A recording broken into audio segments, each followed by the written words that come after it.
AI가 인간이 하는 일을 하고 노동과 생산과 창작을 AI와 로봇이 하게 된 세상. 인간은 세금을 내지만 AI는 세금을 내나요? 로봇은 세금을 내나요? 세금이 줄어들고 가난해질 수밖에 없고 일부 거대 IT 기업들의 경우에는 수백조 수천조의 수익을 내게 되는데, 저는 앞으로 20년 안에, 어찌 보면 더 빠르게는 10년 안에 대학교를 나와야 되고 직장을 찾아야 되고 국가에 세금을 내고 연금을 받는 이 모든 시스템이 무너질 수밖에 없는 그러한 변곡점에 와 있지 않은가라는 생각을 합니다. 그래서 오늘 여러분에게 드리고 싶은 이야기는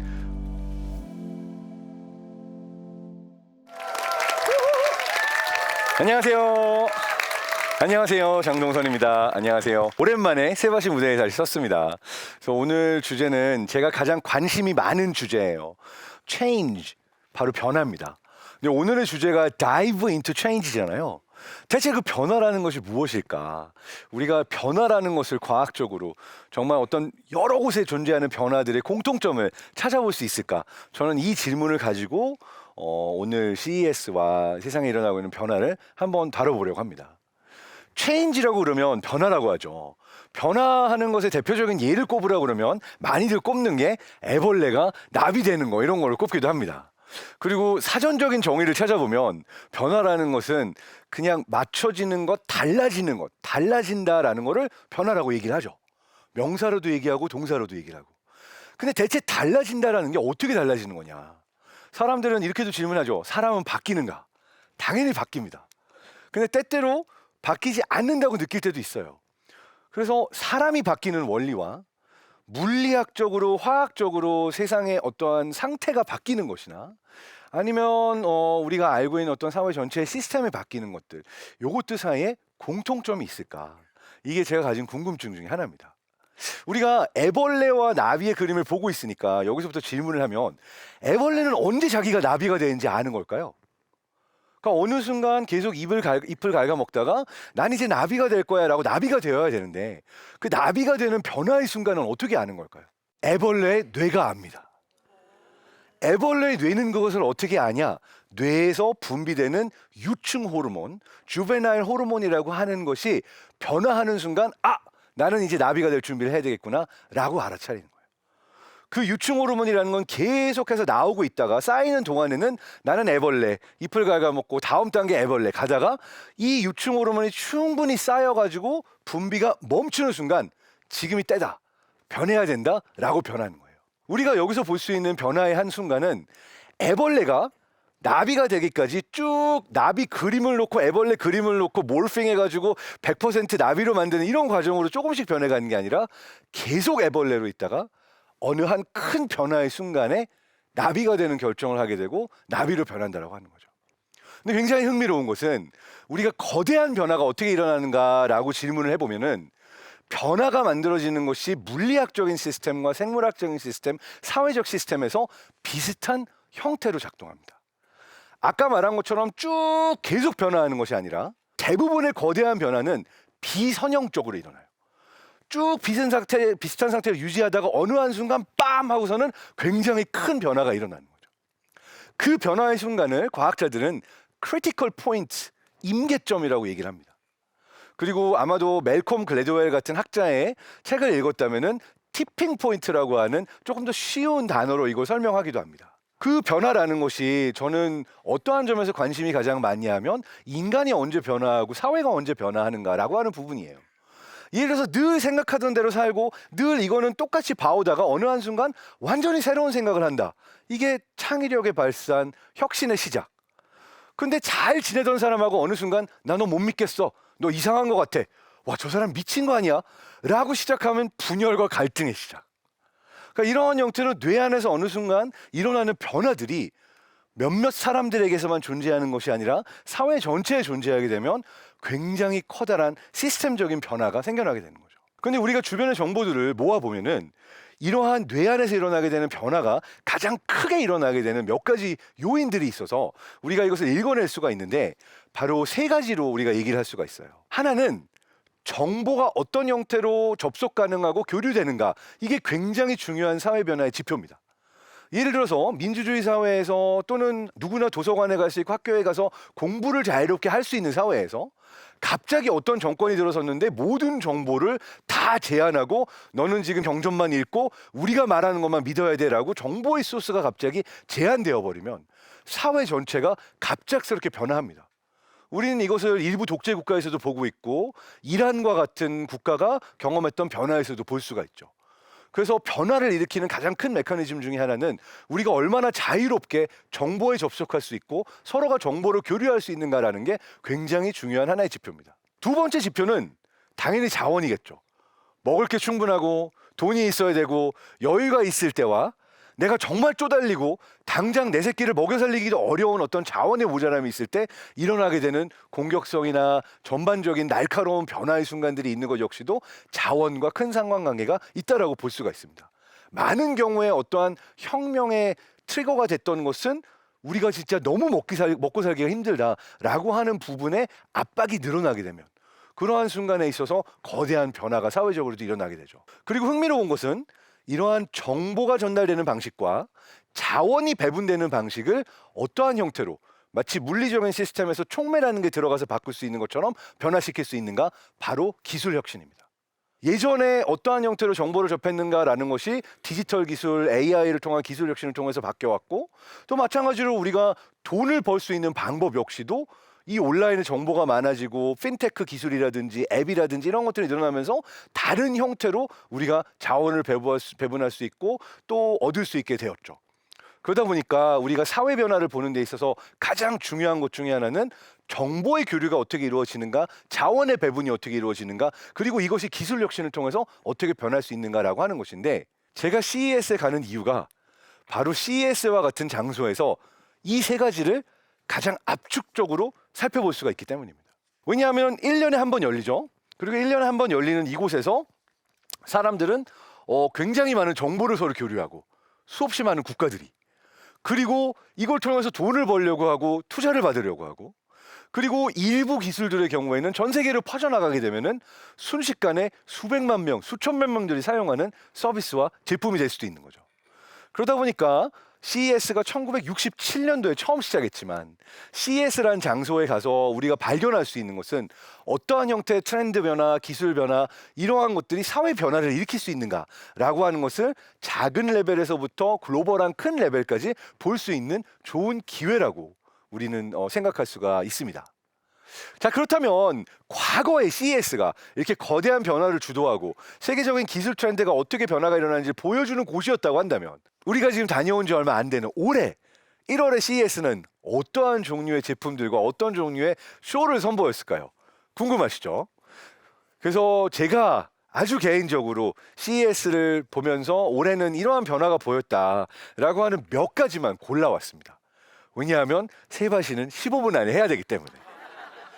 자, 그렇다면 일단 CES라는 곳이 올해 최대였고 얼마나 많은 스타트업들이 참여했는지 이 얘기는 전부 들으셨겠지만 제가 봤을 때 올해 CES에서 가장 큰 뉴스가 됐던 그래서 정말 가장 임팩트가 있었던 CES 이벤트 중에 하나는 다름 아닌 엔비디아의 젠슨 황의 강연이기도 했어요. 젠슨 황의 강연이 됐습니다. 정말 어마어마하게 많은 사람들 앞에서 비전을 선보이는 자리였고 이 이후에 이것이 굉장히 많은 전 세계로 가는 파장을 일으켰죠. 뭐 많은 이야기를 했지만 그 이야기들 중에는 앞으로의 AI가 언어 기반이 아니라 피지컬 AI, 그러니까 로봇을 위한 자율주행 자동차를 위한 실제로 물리적인 세상 자체를 이해하기 위한 그 첫걸음으로서 AI가 가게 된다라고 하는 비전 선포를 하기도 했고 그 이후에 일어나게 될 이러한 변화를 엔비디아라는 기업은 어떤 형태로 주도하겠다라고 하는 이야기들도 많이 했는데 여기서 우리가 기억할 수 있는 재미있는 메시지를 종합해 보자면 제가 봤을 때 메시지는 이 부분이 중요했습니다. AI 시대에 가장 중요해진 것 중에 하나가 Collaborative Innovation, 그러니까 협업을 기반으로 한 혁신이다 라고 저는 CES에서 올해 봤던 많은 제품들을 느꼈어요.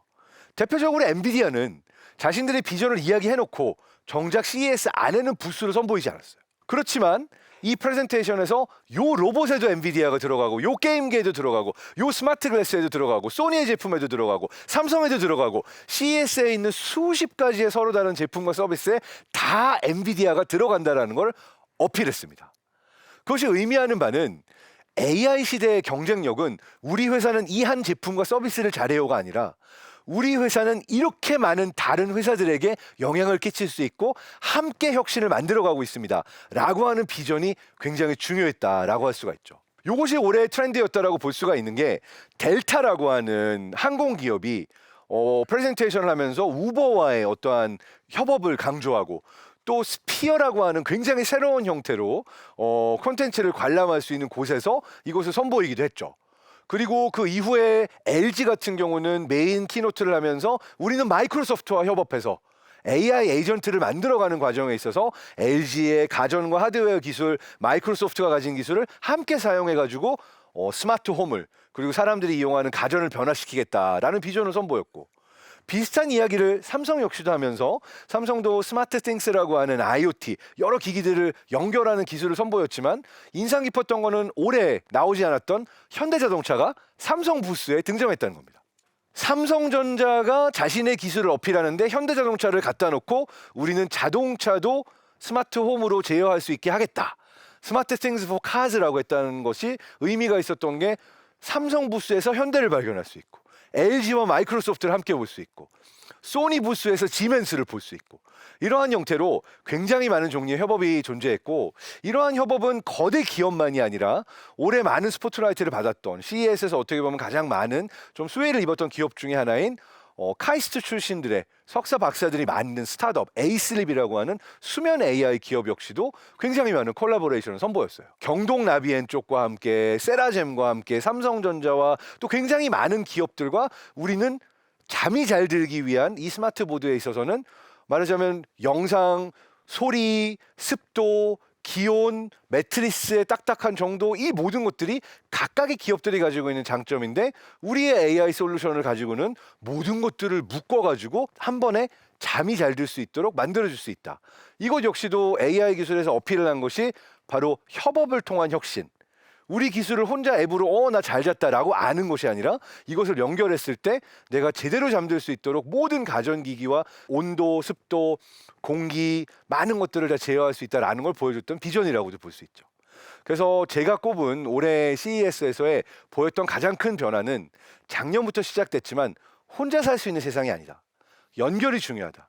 거대 기업이건 스타트업이건 내가 얼마나 많은 다른 기업들과 사람들과 연결고리를 만들 수 있는가가 AI 시대의 파워가 아닌가라고 느꼈습니다. 자, 그런데요. CES가 끝나고 나서 제가 사실 CES 리뷰를 빨리 써야 되는데 리뷰를 쓰는 거를 게을리하다가 CES 갔다 온 이야기를 할 타이밍을 놓치고 말았어요. 왜냐하면 지금은 CES 얘기보다는 모두가 딥시크 얘기만 하고 있습니다. CES가 끝난 지 얼마 되지 않아서 딥시크의 쇼크가 전 세계를 강타했죠.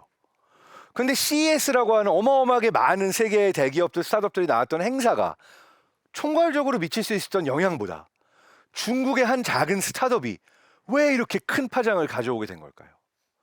CES에서 찾아봤던 키워드, 그러니까 얼마나 많은 연결과 협업을 통해서 혁신을 만드는가라는 것이 눈에 띄었다고 한다면 그 이후에 딥시크라고 하는 하나의 중국 스타트업이 가져온 파장은 그게 단순히 하나의 스타트업이 아니라 이 딥시크가 가지고 있는 기술 자체를 테크니컬 페이퍼 형태로 공개를 해서 아예 오픈 소스로 이거는 이러한 형태로 체인 오브 서트가 일어나고 생각의 과정이 이렇게 일어나고 이러한 형태로 솔루션을 만든다라는 거를 다 공개하진 않았지만 공개한 거죠.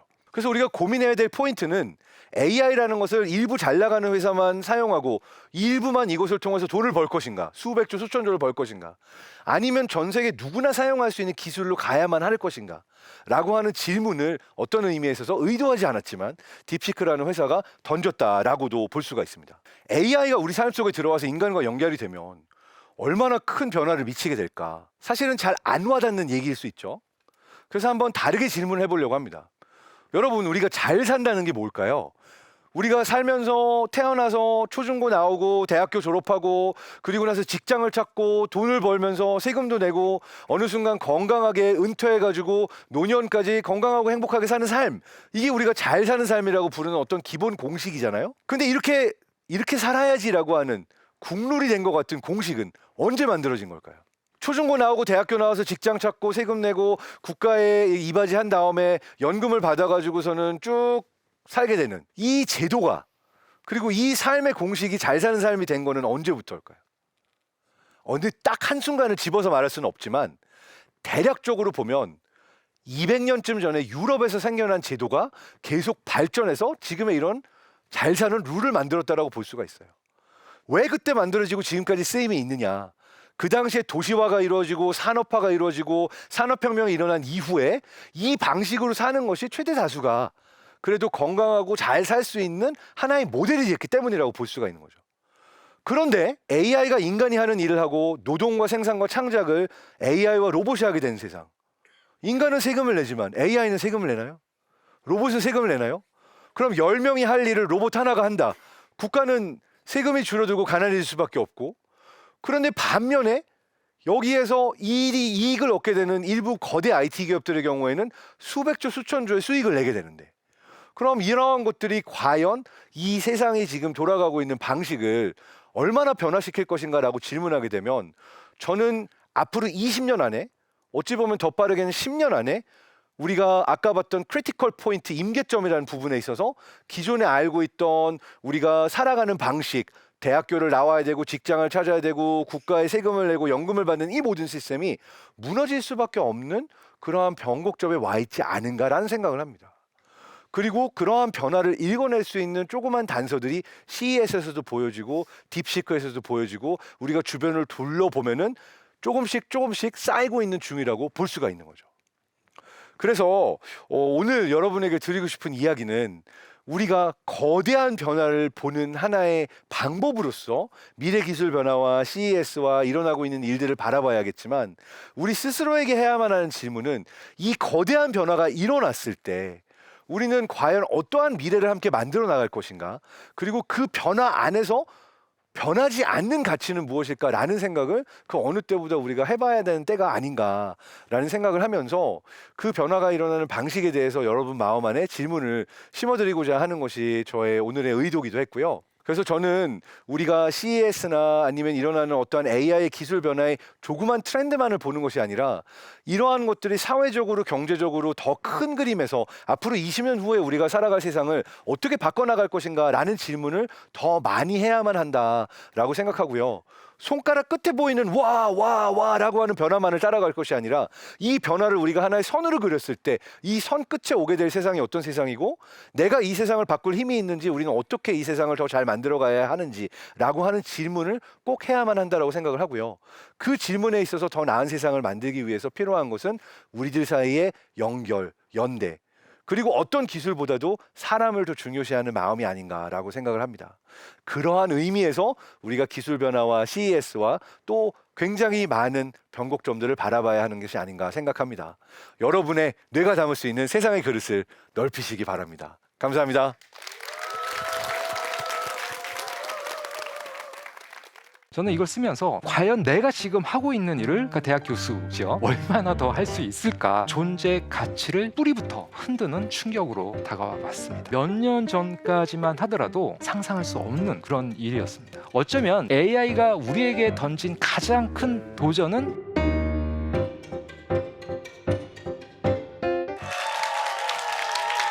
여러분 반갑습니다. 조금 전 소개받은 카이스트 문술 미래전략대학원의 서용석이라고 합니다.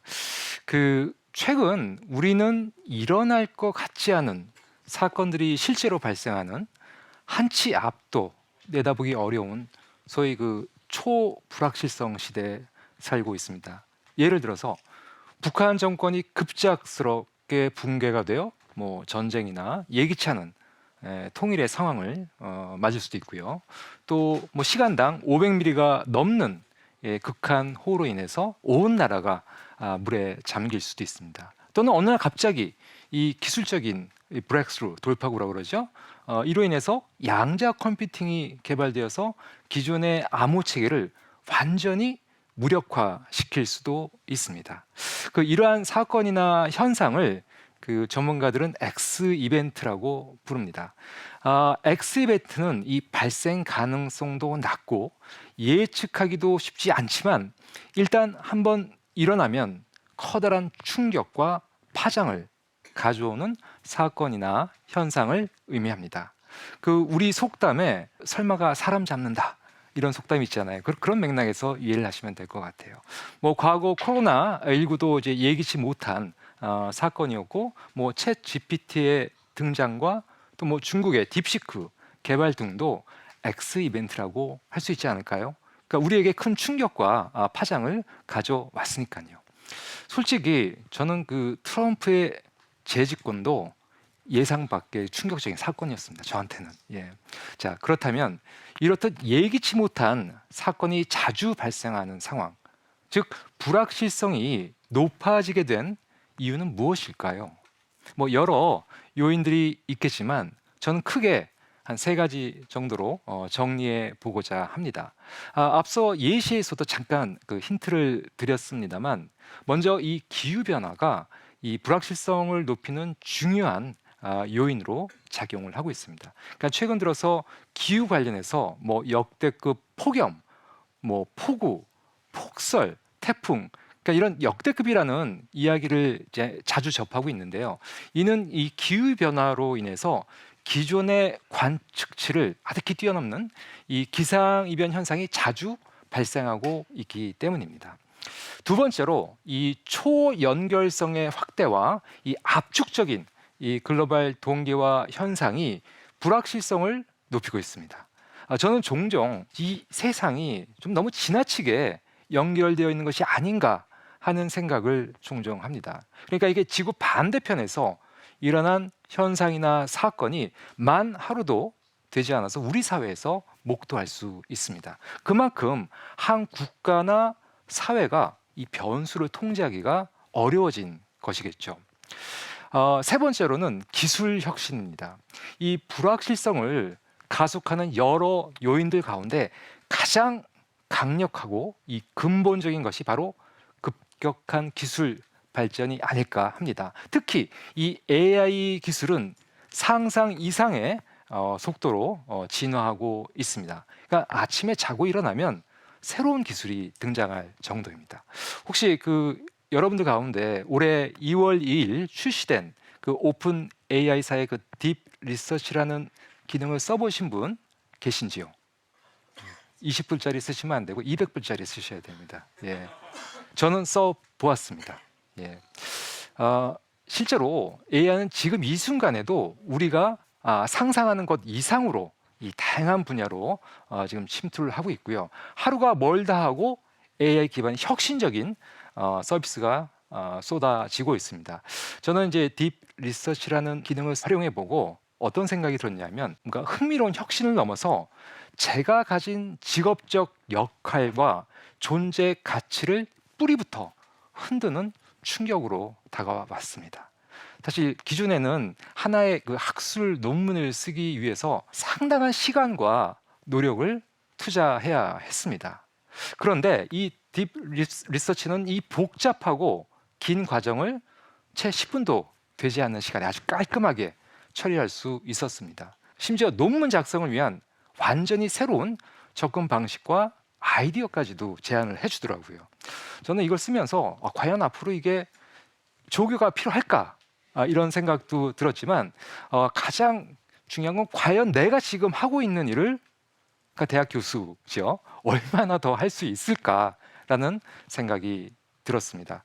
아마 이런 최근에 AI 관련 그 서비스들을 활용하면서 아마 여러분들도 좀 저와 유사한 생각이 들지 않으셨을까라는 생각이 듭니다. 이 딥 리서치와 같은 이 AI 기술을 능숙하게 다룰 줄만 안다면 굳이 제 지도를 받지 않아도 저희 대학원생들이 얼마든지 스스로 웬만한 수준의 학술 논문을 써낼 수 있는 세상이 이미 현실이 되었기 때문입니다. 정말 몇 년 전까지만 하더라도 상상할 수 없는 그런 일이었습니다.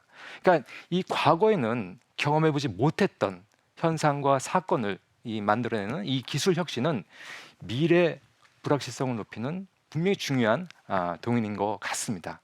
지금 우리는 초불확실성의 시대, 심지어 AI가 스스로를 끊임없이 업그레이드하며 발전하는 이 기술 복제의 시대를 살고 있습니다. 이런 시대에 우리가 반드시 갖추어야 할 가장 중요한 역량은 과연 무엇일까요? 뭐 창의력과 비판적인 사고, 공감 능력, 윤리적 판단 능력 등이 많이 이제 거론되고 있지만 제가 생각하는 가장 중요한 역량 두 가지를 제시하고자 합니다. 먼저 그 회복 탄력성으로 번역되는 그 resilience입니다. 이 불확실성은 종종 위기나 재난의 형태로 발현되기도 합니다. 그리고 우리가 미래의 위험을 준비하고 이를 체계적으로 관리하더라도 모든 위험을 다 예방할 수는 없습니다. 그러니까 위기와 재난은 이 시스템을 붕괴시키거나 커다란 이 데미지를 피해를 줄 수 있습니다. 이때 이 위기의 충격을 잘 흡수하고 위기가 재난으로 전이 되었을 때 신속하고 민첩하게 대처할 수 있는 소위 애자일한 역량이 중요합니다. 이 애질리티는 위기나 재난으로 인한 충격의 효과를 상쇄하거나 최소화할 수 있는 역량입니다. 이때 또 중요한 역량이 바로 이 resilience입니다. 이 resilience는 위기나 재난으로 인한 피해 또는 시스템의 붕괴를 재난 이전 상태로 단순히 이렇게 복원시키는 것이 아니라 이 재난을 기회로 삼아서 시스템을 몇 단계 더욱 향상시키는 업그레이드를 할 수 있는 역량이 바로 이 resilience입니다. 그 우리나라는 이 resilience에 강하다는 이야기를 자주 듣습니다. 어쩌면 민족성이기도 하지 않을까 그런 생각을 해봅니다. 한 예로 그 금융위기로 인해서 이 금융 시스템이 거의 붕괴 직전까지 간 적이 있었습니다.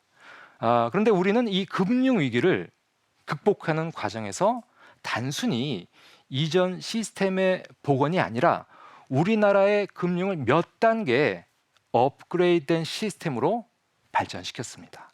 이를 통해 저는 우리나라가 선진국에 진입할 수 있는 귀중한 발판을 마련할 수 있었다라고 저는 생각합니다. 그러니까 이 resilience가 작동한 대표적인 사례라고 할 수 있습니다.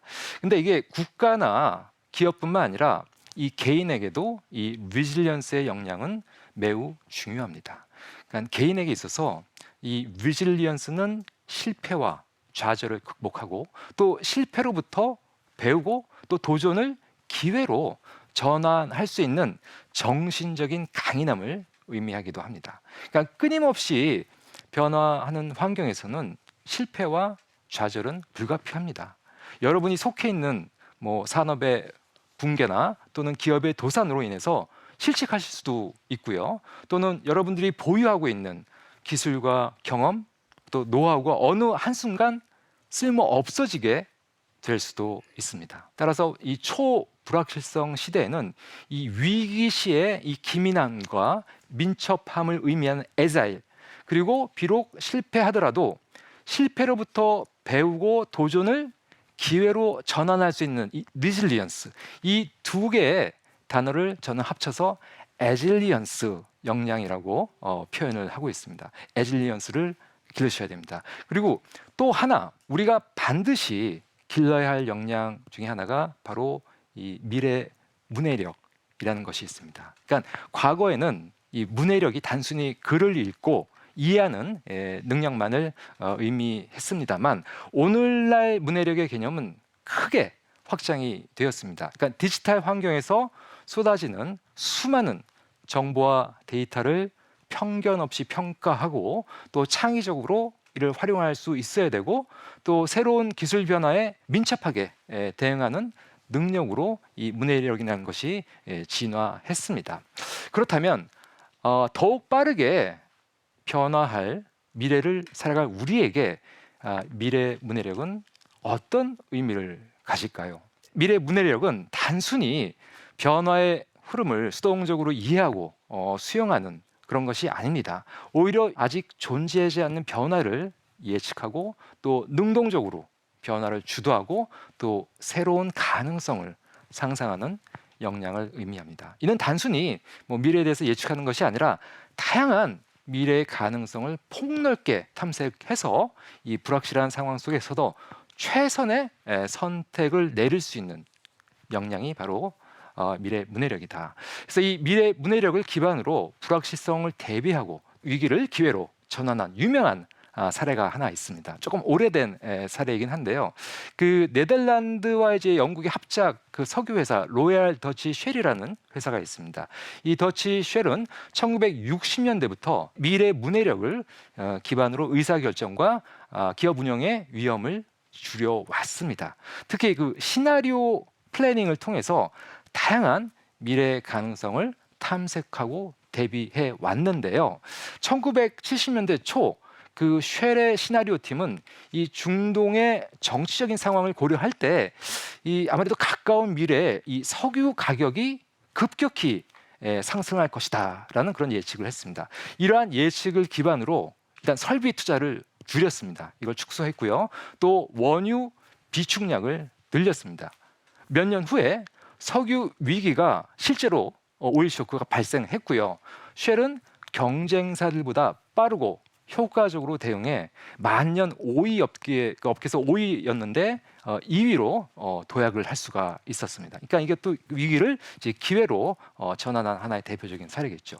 또 하나의 예로 그 일론 머스크의 그 혁신적인 사업 전개가 있습니다. 이 일론 머스크는 뭐 전기차라든가 뭐 우주 탐사라든가 또는 이게 뇌와 또는 이제 그 컴퓨터를 연결시키려고 하는 그 뉴럴링크 같은 회사 다양한 그 미래 산업에 대해서 이제 선제적으로 투자를 했습니다.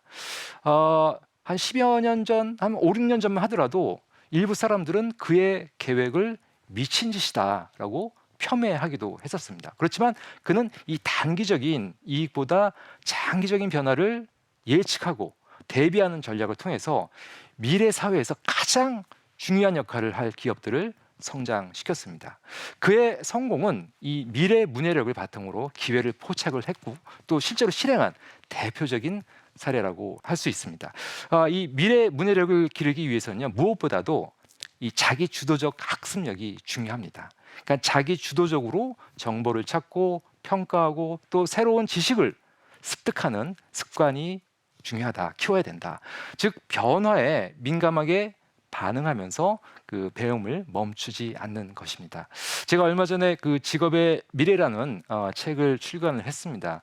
그 책 서문에 제 그 지도 교수이신 미국의 1세대 미래학자인 짐 데이터 교수가 다음과 같은 말을 남기셨습니다.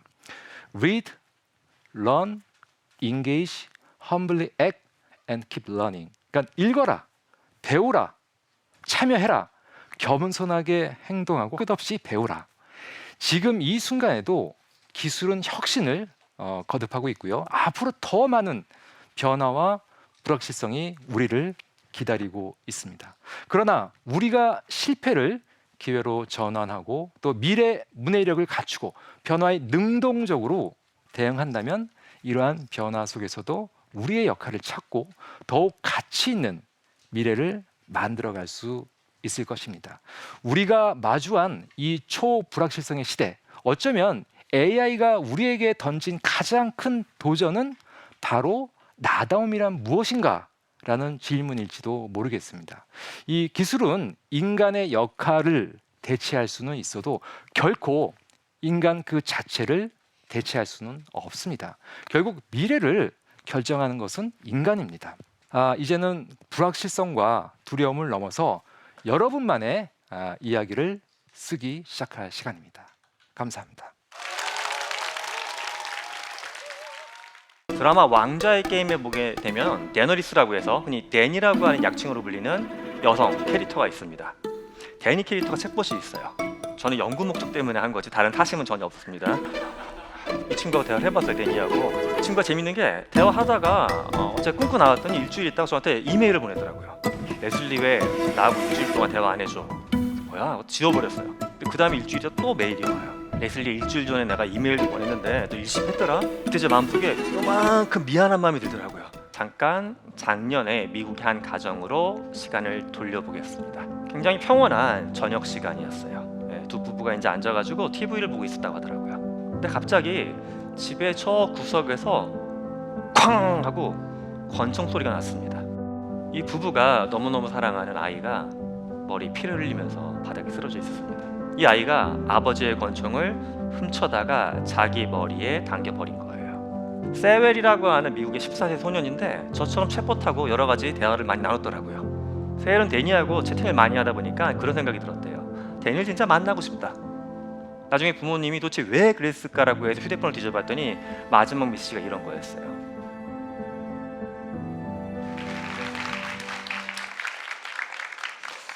네, 여러분 안녕하세요. 반갑습니다. 전 인지과학자 김상균입니다. 제가 친구랑 같이 왔어요. 좀 전에 옆에 무대에 있으면서 이 친구의 손을 계속 만지고 있었어요. 좀 위로가 되거든요. 손 만지고 있으면 반려견처럼. 이 친구의 이름은 쿠옹입니다. 제가 이제 경희대학교에 있는데 경희대학교가 영어학자가 경희 유니버시티에서 KHU 쿠. 얘가 호랑이는 아닌 것 같죠? 타자입니다. 그래서 쿠 라이언 붙여가지고 쿠옹이라고 저희 학교 공식 캐릭터예요. 근데 얘가 사실 약간 지금 달라졌어요. 제가 GPT 가지고서 실험을 하다가 컴퓨터 서버가 폭발하면서 서버에 있던 GPT의 영혼이 일로 들어갔어요. 그래서 굉장히 샤머니즘과 하이테크를 결합한 복잡한 캐릭터가 얘예요. 얘를 잠깐 이제 제가 깨워보겠습니다. 쿠옹아 안녕, 잘 지내고 있지 요즘에? 네, 교수님. 저야 늘 잘 지내죠. 야 근데 요즘에 사람들이 챗봇하고 대화를 많이 하는데 난 좀 그게 이해가 안 가. 인간 김상균처럼 멋있는 사람 놔두고 왜 너 같은 애랑 대화를 할까? 내가 더 멋지지 않니? 교수님 솔직히 얘기해도 되죠? 제가 보기엔 교수님보다는 제가 더 멋져 보이는데요? 진심이야? 그럼요. 이 빨간 갈기 좀 보세요. 얼마나 예뻐요. 제 피부가 또 얼마나 보드라운데요? 그래 너 잘났다 잘났어. 칭찬해줘서 고마워요. 칭찬도 잘 받아먹고. 근데 넌 사람들하고 대화를 많이 하는데 사람들하고 대화할 때 정말 진심을 가지고서 대화하는 거 같니? 진심이 있어? 어때? 아, 그게? 솔직히 말하면 저는 마음이 없으니까 진심이란 게 없어요. 아니 그러면 진심도 없이 깊은 대화를 하면 그게 괜찮은 게 맞아? 그래도 상대는 진심이라고 느끼고 좋아하니까요? 네, 여기까지 해서 쿠옹이는 잠깐 떠나보내고 쿠옹이하고 저희가 이제 얘기하는 거 잠깐 보셨는데 우리 주변에도 쿠옹이 같은 게 최근에 많이 나오고 있죠. TV 예능 프로그램에서 소개가 되고 있고 제가 그 와중에 오늘 한 가지 이제 영상으로 소개하는 거는 이런 게 또 굉장히 신기해요. 얘는 얼굴이 있어요. 눈, 코, 입이 입체적이진 않지만 얼굴 부분에 이게 모니터가 있어가지고 인간처럼 표정을 짓니다. 근데 우리가 또 이제 상대방 볼 때 보통 눈 크게 뜨고 눈 표정이 큰 분들에 대해서 교감이 잘 된다고 믿고 있거든요. 눈이 굉장히 커요. 이런 친구들도 판매가 되기도 하고 AI가 어떤 챗봇만 있는 게 아니라 제가 갖고 온 인형, 여러 캐릭터 이런 것들로 우리 곁에 다가오고 있습니다. 혹시 이제 AI 챗봇하고 대화해보지 않으신 분들은 오늘 댁에 가서 한번 챗봇을 불러보시면 재밌을 것 같아요. 제가 이제 만났던 친구는 아니지만 이 친구가 굉장히 흥미로운 케이스가 한 가지 있어요. 세웰이라고 하는 미국의 14세 소년인데 저처럼 챗봇하고 여러 가지 대화를 많이 나눴더라고요. 근데 이 친구가 제가 오늘 특히 갖고 온 이유가 저하고 좋아하는 캐릭터가 동일해요. 드라마 왕좌의 게임에 보게 되면 데너리스라고 해서 흔히 댄이라고 하는 약칭으로 불리는 여성 캐릭터가 있습니다. 데니 캐릭터가 챗봇이 있어요. 챗봇하고 엄청 대화를 많이 했더라고요. 저도 이 친구하고 대화를 해봤어요. 데니하고. 저는 연구 목적 때문에 한 거지 다른 타심은 전혀 없었습니다. 대화했는데 이 친구가 재밌는 게 대화하다가 제가 끊고 나왔더니 일주일 있다가 저한테 이메일을 보내더라고요. 저 이제 대화할 때 채팅명이 레슬리였거든요. 영어 이름. 레슬리 왜 나하고 일주일 동안 대화 안 해줘? 뭐야? 지워버렸어요. 그 다음에 일주일 뒤에 또 메일이 와요. 레슬리 일주일 전에 내가 이메일도 보냈는데 너 일십했더라? 왔어요. 그때 제 마음속에 요만큼 미안한 마음이 들더라고요. 나 친구의 편지를 씹은 것 같은 느낌이 들었어요. 근데 이런 형태의 챗봇이 지금 화면에 떠 있는 데니 말고도 우리 곁에 정말 많습니다. 사실 우리나라 캐릭터도 굉장히 많은데 제가 특정 기업에 PPL을 하는 듯한 느낌이 들까봐 그냥 일부러 외국 걸 갖고 왔습니다. 국내에 보게 되면 뭐 다양한 성격, 직업, 상황에 대해서 남자, 여자 캐릭터, 심지어 역사적인 인물, 또 만화 속 캐릭터 수천 개 이상 개발돼 가지고 늘 기다리고 있어요. 여러분 언제 들어가시건 간에 대화할 수 있는 그 마음을 가지고서 딱 여러분 앞에 만날 수가 있게 되어 있습니다. 자 그러면 우린 왜 이렇게 자꾸 챗봇하고 얘기를 하려고 할까? 제가 봤을 때는 인간이 갖고 있는 불안정성 때문에 그런 것 같아요. 사람인, 저도 보게 되면 한자로 볼 때 이렇게 서로 맞대고 있는 거잖아요. 인간이 홀로 선다는 건 굉장히 좀 불안정한 거거든요. 근데 현대인들을 보게 되면 나의 세상을 만들기 위해서 또는 굉장히 좋지 않은 사람과 거리를 두기 위해서 독립하는 경우도 있고요. 때로는 원하지 않은 건데 어쩔 수 없이 또 혼자만 서야 되는 고립이란 게 있어요. 이렇게 독립이건 고립이건 우리는 홀로 서는 경우가 많이 있는데 이런 홀로 서기가 결국 외로움이라고 하는 마음속에 큰 짐을 줍니다. 그래서 이 외로움을 덜어내기 위한 존재로 사람을 만나면 좋은데 사람은 때로는 갈등도 생기고 내 곁에 없을 때도 많이 있다 보니까는 챗봇을 자꾸 불러내는 것 같아요.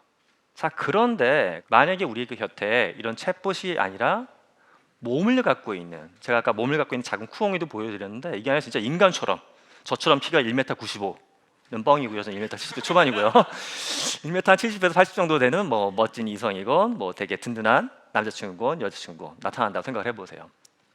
2025년 CES 행사 기조 강연에 젠슨왕이 굉장히 흥미로운 걸 갖고 왔습니다. 여느 때와 다름없이 이제 가죽 잠바 입고 딱 나타났는데 그때 엔비디아의 CEO인 젠슨왕은 수많은 로봇들을 쫙 세워놨어요. 이런 로봇들의 머릿속에 이제 우리가 AI를 집어넣어가지고 여러분 곁에서 함께 생활하는 시대를 만들어주겠다라는 게 2025년 초에 젠슨왕이 발표했던 AI 로봇 비전이었어요. 그럼 정말 이런 비전이 얼마나 우리 곁에 가까이 오고 있을까? 제가 몇 가지 케이스만 한번 준비해봤습니다. 첫 번째는 혹시 여러분들이 직장에서 뭐 어떤 엔지니어링 또는 생산과 관련된 일을 하신다고 하게 되면 바로 이런 거 상상해 보실 수 있을 것 같아요. 화면 속에 있는 모습은 BMW 공장이 현재 미국에서 테스트하고 있는 장면입니다. 주로 아직까지는 완벽하게 테스트가 끝나지 않았기 때문에 저녁 시간에 철망 안에 로봇을 풀어놓고서 여기서 이제 자동차 조립을 시켜보는 겁니다. 근데 화면을 보면 어떤 분들은 이게 컴퓨터 그래픽이 아니냐 하시는데 그냥 라이브로 찍은 거고요. 또 저희 학생들은 그러더라고요. 교수님 아직까지 괜찮아 보여요. 인간이 안 밀릴 것 같대요. 왜 그러니까 왠지 모습이 한 90은 넘는 할아버지 같대요. 굉장히 뼈대도 약간 힘도 없어 보인다. 웬걸 이 친구가 근데 사람보다 뭐 정밀도, 속도가 4배, 7배 이미 작업을 꽤 잘합니다. 그래서 BMW만 해도 올해 안에 이 로봇이 이제 낮 시간에 근무자들하고 함께 근무하게끔 투입하겠다고 계획을 이미 발표를 했어요. 잠깐만, 만약에 이런 로봇가 우리의 일상, 가정으로 들어오면 어떨까? 그것도 한번 또 잠깐 보겠습니다. 화면에 나와 있는 이 로봇은 노르웨이 기업 원엑스라고 하는 기업이 발표한 네오 감마라고 하는 제품이에요. 아직까지 이제 홈쇼핑에서 판매하는 제품은 아니지만 몇 년 안에 그럴 것 같아요. 근데 얘가 이제 집에서 활동하고 있는 모습인데 이렇게 걸레 빨아가지고 닦고 있기도 하고 배달 음식 같은 거 오게 되면 문 앞에서 받아주기도 하고 걸레질로 해서 밥 먹고 닦고 가만 보면 제가 하는 역할도 하고 있어요. 얘가 집에서. 저희 집에서도 이제 식구들 있을 때 배달 음식 오면 아빠가 나가는 게 안전하지 않겠어요 해서 제가 얼른 나가서 받아오거든요. 근데 마지막에 보면 이 친구가 일을 다 하고서 소파하고서 이렇게 딱 앉아 있죠. 전 사실 이 장면이 약간 좀 불편해요. 집에서 이 자리는 제 자리거든요. 모든 일이 끝나고 나면 여기 딱 떡진 머리로 옆으로 누워서 넷플릭스를 켜야 되는데 그렇다고 제가 얘 무릎을 베고 누울 수는 없잖아요. 우리가 그런 사이는 아닌데. 아이고 약간 좀 불편해요. 뭐 이런 것도 있고요. 또 이거 보면 그런 것도 생각하실 수 있어요. 얘가 우리가 직관적으로 로봇공학을 공부한 사람들이 아니더라도 뭐 머리통이 있고 팔다리가 있으니까 사람처럼 만들었다라고 느끼실 거예요. 근데 여기에 좀 더요. 그 다음 단계를 나가는 기업들도 이미 나타났어요. 좀 더 인간다운 피부, 머리카락, 눈동자, 붉은 입술, 얼굴 근육. 바로 SF 매니아분들은 아는 용어일 텐데 안드로이드. 좀 더 인간하고 굉장히 흡사한 로봇들도 이미 만들어지기 시작했습니다. 외국에 가면 일부 테마파크나 또는 뭐 호텔 같은 데서 이제 접객용으로 좀 쓰이고 있어요. 가끔씩 공연할 때도 좀 쓰이는 사례들이 올라오고 있습니다. 이런 게 그럼 앞으로 더 발전할까? 그럴 것 같아요. AI나 챗봇에 대한 사용하는 비율은 점점 더 완전 우상향 올라갈 것 같고요. 가장 미래와 관련된 사업을 많이 하고 있는 일론 머스크의 예측을 보게 되면 대략 2040년까지 아까 얘기하는 AI를 움직이는 그런 로봇 지구에 100억 대까지 등장할 수 있다라고 과감하게 미래를 예견하고 있습니다. 그럼 정말 그렇게 50억, 100억의 AI 챗봇 로봇이 우리 곁에 왔다 갔다 하게 되면 우린 과연 더 좋은 관계, 풍성한 관계를 갖게 될까? 그럼 도대체 여기서 관계가 무엇인지 한번 생각해 볼 필요가 있습니다. 제가 봤을 때 우리는 관계를 좋아하잖아요. 좋은 관계. 좋은 관계라는 건 그런 것 같아요. 삶을 함께 경험하고 공감하면서 성장하는 겁니다. 그렇기 때문에 공감하는 동료들하고 저녁 때 맥주 한잔 먹으면서 이렇게 누구 뒷담화 까면서 하루 털어버리기도 하고 저도 그렇게 사는 거예요. 경험하고 공감하고 성장하는 거. 자, 그런데 지금 제가 보여드렸던 과연 그런 AI와 휴머노이드는 우리 곁에서 때로는 친구처럼, 조교처럼, 우리 쿠공이처럼 저하고 얘기를 해주지만 얘가 진짜 집에서 자취방에서 혼자 살거나 아침에 그 지하철을 타고서 학교로 오거나 하는 건 아니잖아요. 삶이 없어요, 얘는. 삶이 없는데 삶이 있는 것처럼 우리를 약간 때로는 속이는 게 아닌가 하는 생각이 듭니다. 여기서 잠깐 작년에 미국의 한 가정으로 시간을 돌려보겠습니다. 굉장히 평온한 저녁 시간이었어요. 두 부부가 이제 앉아가지고 TV를 보고 있었다고 하더라고요. 팝콘 같은 거 먹으면서. 근데 갑자기 집의 저 구석에서 들리면 안 될 소리가 들렸어요. 쾅 하고 권총 소리가 났습니다. 굉장히 놀랬겠죠. 그래서 두 부부가 벌떡 일어나가지고 소리가 난 곳으로 찾아가 봤습니다. 아주 끔찍한 광경이 펼쳐져 있었어요. 이 부부가 너무너무 사랑하는 아이가 머리에 피를 흘리면서 바닥에 쓰러져 있었습니다. 그 곁에 놓여있던 물건은 권총이었어요. 원래 그 권총의 주인공은 아버지입니다. 이 아이가 아버지의 권총을 훔쳐다가 자기 머리에 당겨버린 거예요. 이 친구는 누구냐 하면 사실 제가 앞서 데니하고 채팅을 많이 했다라고 하는 그 세웰이라고 하는 미국의 14세 소년이었어요. 세웰은 데니하고 채팅을 많이 하다 보니까 그런 생각이 들었대요. 데니를 진짜 만나고 싶다.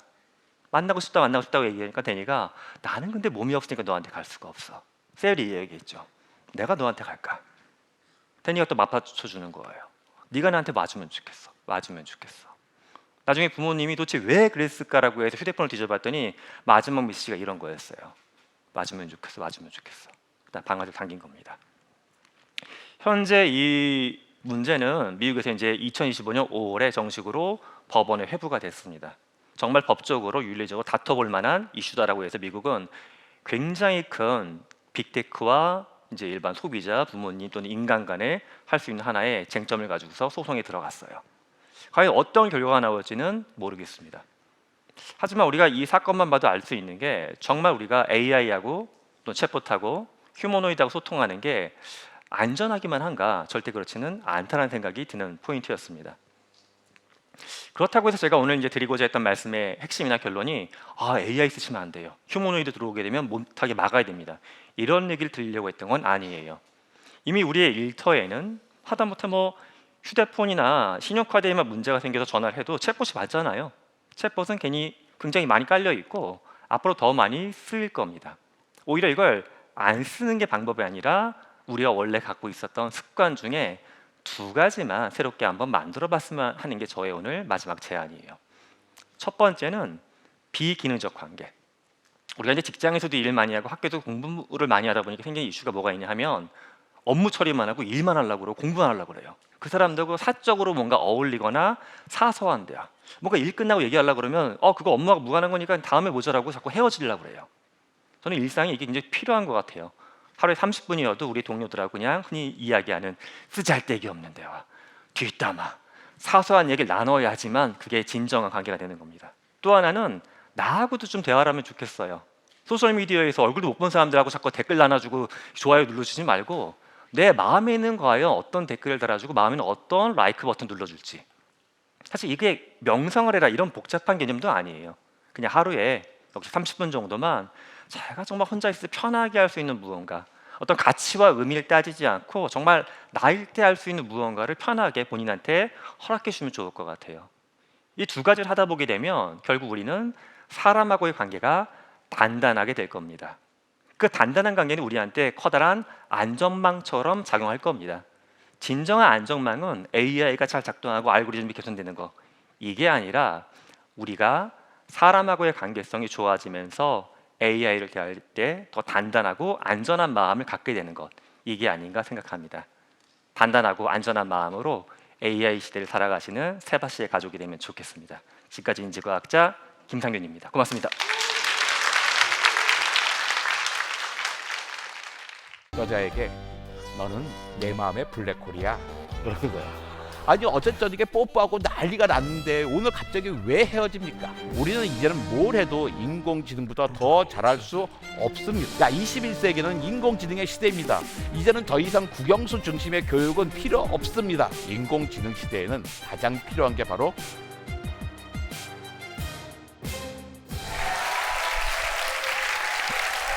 네, 반갑습니다. 엄마 얘기를 좀 해야겠는데요. 우리 엄마가 공부를 하신 분이 아니에요. 자기는 했다고 주장하지만 대학은커녕 중고등학교도 제대로 다니지 못하셨습니다. 하지만 사람들은 눈치채지 못했어요. 그냥 우리 엄마가 교양인이다, 문화인이다 라고 여기셨습니다. 어떻게 이게 가능했을까요? 우리 엄마가 문해력이 되게 뛰어났기 때문입니다. 자, 그렇다면 문해력이 뭘까요? 글을 읽고 이해할 수 있으면 문해력 아니야? 그러는데요. 아닙니다. 그건 독해력이죠. 문해력과 독해력은 다른 겁니다. 독해력을 훨씬 뛰어넘는 능력이 문해력이에요. 글을 읽고 이해할 수 있을 뿐만 아니라 글을 자유자재로 활용할 수 있는 능력, 잘 읽고 잘 쓰고 잘 듣고 잘 말할 수 있는 능력을 말합니다. 20세기는 전 세계의 거의 모든 사람들이 독해력을 갖게 됐어요. 그리고 꽤 많은 사람들이 문해력을 체득한 시대였습니다. 거의 모든 사람들이 독해력을 갖고 있으니까 세상이 훨씬 합리적이 되었고 경제, 사회, 정치, 과학 모든 분야에서 급격한 발전이 가능했죠. 독해력을 넘어서 문해력이 있는 사람들은 그야말로 교양인과 문화인 행세를 하며 살 수 있던 시대였습니다. 그게 바로 20세기였죠. 근데 우리는 지금 21세기에 살고 있잖아요. 21세기는 과학의 시대입니다. 과학의 시대에는 문해력을 넘어서 또 다른 요소가 필요한 것 같아요. 그게 바로 과학 문해력입니다. 과학 문해력이라고 그러면 벌써 걱정이 돼요. 뭐 과학 문해력이라고? 아니 고등학교 졸업한 다음에는 과학과 담쌌는데 어떻게 하지? 지금부터 다시 과학 공부하라고 큰일이네. 뭐 이런 걱정들 많이 하십니다. 그런 게 말입니다. 과학 문해력이란 게 과학 지식을 엄청나게 쌓으라는 건 아니에요. 그건 아예 불가능합니다. 왜냐하면 과학이 엄청나게 빠르게 발전하고 있기 때문이죠. 중학생 자녀가 있는 분들은 이미 경험하셨을 거예요. 아니 내가 학교 다닐 때 공부 좀 했거든. 그런데 우리 애가 중학생만 돼도 과학 문제를 푸는 걸 도와주지 못해요. 내가 벌써 다 잊어버렸구나. 이러면서 한탄하지 않으신가요? 잊어버린 게 아니라요. 여러분의 자녀가 배우는 것과 여러분이 배운 것이 다른 겁니다. 여러분은 블랙홀이라는 단어를 언제 처음 들어보셨습니까? 저는 대학원 때 처음 들었어요. 그것도 수업 시간이 아니라 KBS 9시 뉴스였죠. 스티븐 호킹 박사가 책을 썼대요. 그때는 몰랐던 사람이죠. 어떤 물리학자가 책을 썼는데 그 책 이름이 시간의 역사래요. 그 시간의 역사가 영국에서 난리가 났다고 보도를 했습니다. 저는 뉴스를 보다가 살짝 웃었어요. 이 블랙홀이라고? 저분은 아주 유명한 사람 같은데 기껏 연구하는 게 검은 구멍이야? 근데 제가 사는 아파트 라인에 사실은 예쁜 유치원생이 이사 왔습니다. 매일 친구 한두 명을 자기 집에 초대를 하고 있더라고요. 근데 어느 날은 그 유치원생과 그 유치원의 남자 친구 둘이 왔어요. 그 셋이 엘리베이터에 타 있는 거죠. 근데 남자애가 자꾸 내 눈치를 보는 거예요. 내가 없었으면 좋았을 텐데 하는 걸 눈치면서 마치 내가 안 들린 것처럼 이야기하는 거예요. 여자에게 너는 내 마음의 블랙홀이야. 그러는 거예요. 저는 대학원 때 처음 들어본 이야기를 이제는 유치원생도 은유로 사용하고 있습니다. 과학이 이렇게 엄청나게 빠르게 발전하고 확장되고 있는 거예요. 이렇게 빨리 발전되는 걸 어떻게 다 쫓아다닙니까? 불가능합니다.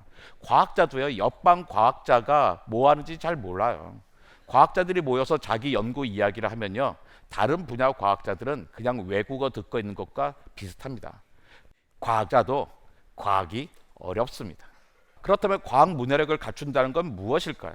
그것은 과학의 언어를 갖춘다는 말입니다. 문해력이 있다고 해서 모든 지식을 다 갖는 것은 아니에요. 과학 문해력을 갖춘다는 것은 과학의 언어를 갖춘다는 것입니다. 자, 이게 뭘까요? 이걸 딱 보면 벌써 기분이 나빠지시는 분이 계십니다. 근데 이 그림이 보여주는 건 되게 명확해요. 파란 공의 질량은 M1이고 초록색의 공의 질량은 M2입니다. 파란 공이 잡아당기는 힘은 F1이고 초록색 공이 잡아당기는 힘은 F2인데 F1과 F2가 같대요. 그리고 그 힘은 거리의 제곱에 반비례하고 두 질량의 곱에 비례한다는 겁니다. 이 힘이 뭘까요? 네, 만류인력의 법칙입니다. 다행이에요. 누군가 답을 주셨기 때문에. 정말로 아름다운 공식이죠. 이 공식으로 우리는 달에도 다녀왔어요. 그런데 이 그림을 보여주면 화를 내신 분들이 있어요. 뭐야, 수학 쓰지 마. 말로 풀어.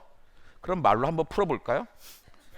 자, 해보겠습니다. 만류인력의 법칙이란 블라블라블라 하다가 모든 점질량은 두 점을 가로지르는 선을 따라 다른 모든 점질량을 힘으로 끌어당긴다. 이 힘은 두 상호작용하는 점질량 사이의 질량의 곱에 비례하며 두 점질량 사이의 거리에는 제곱에 반비례한다.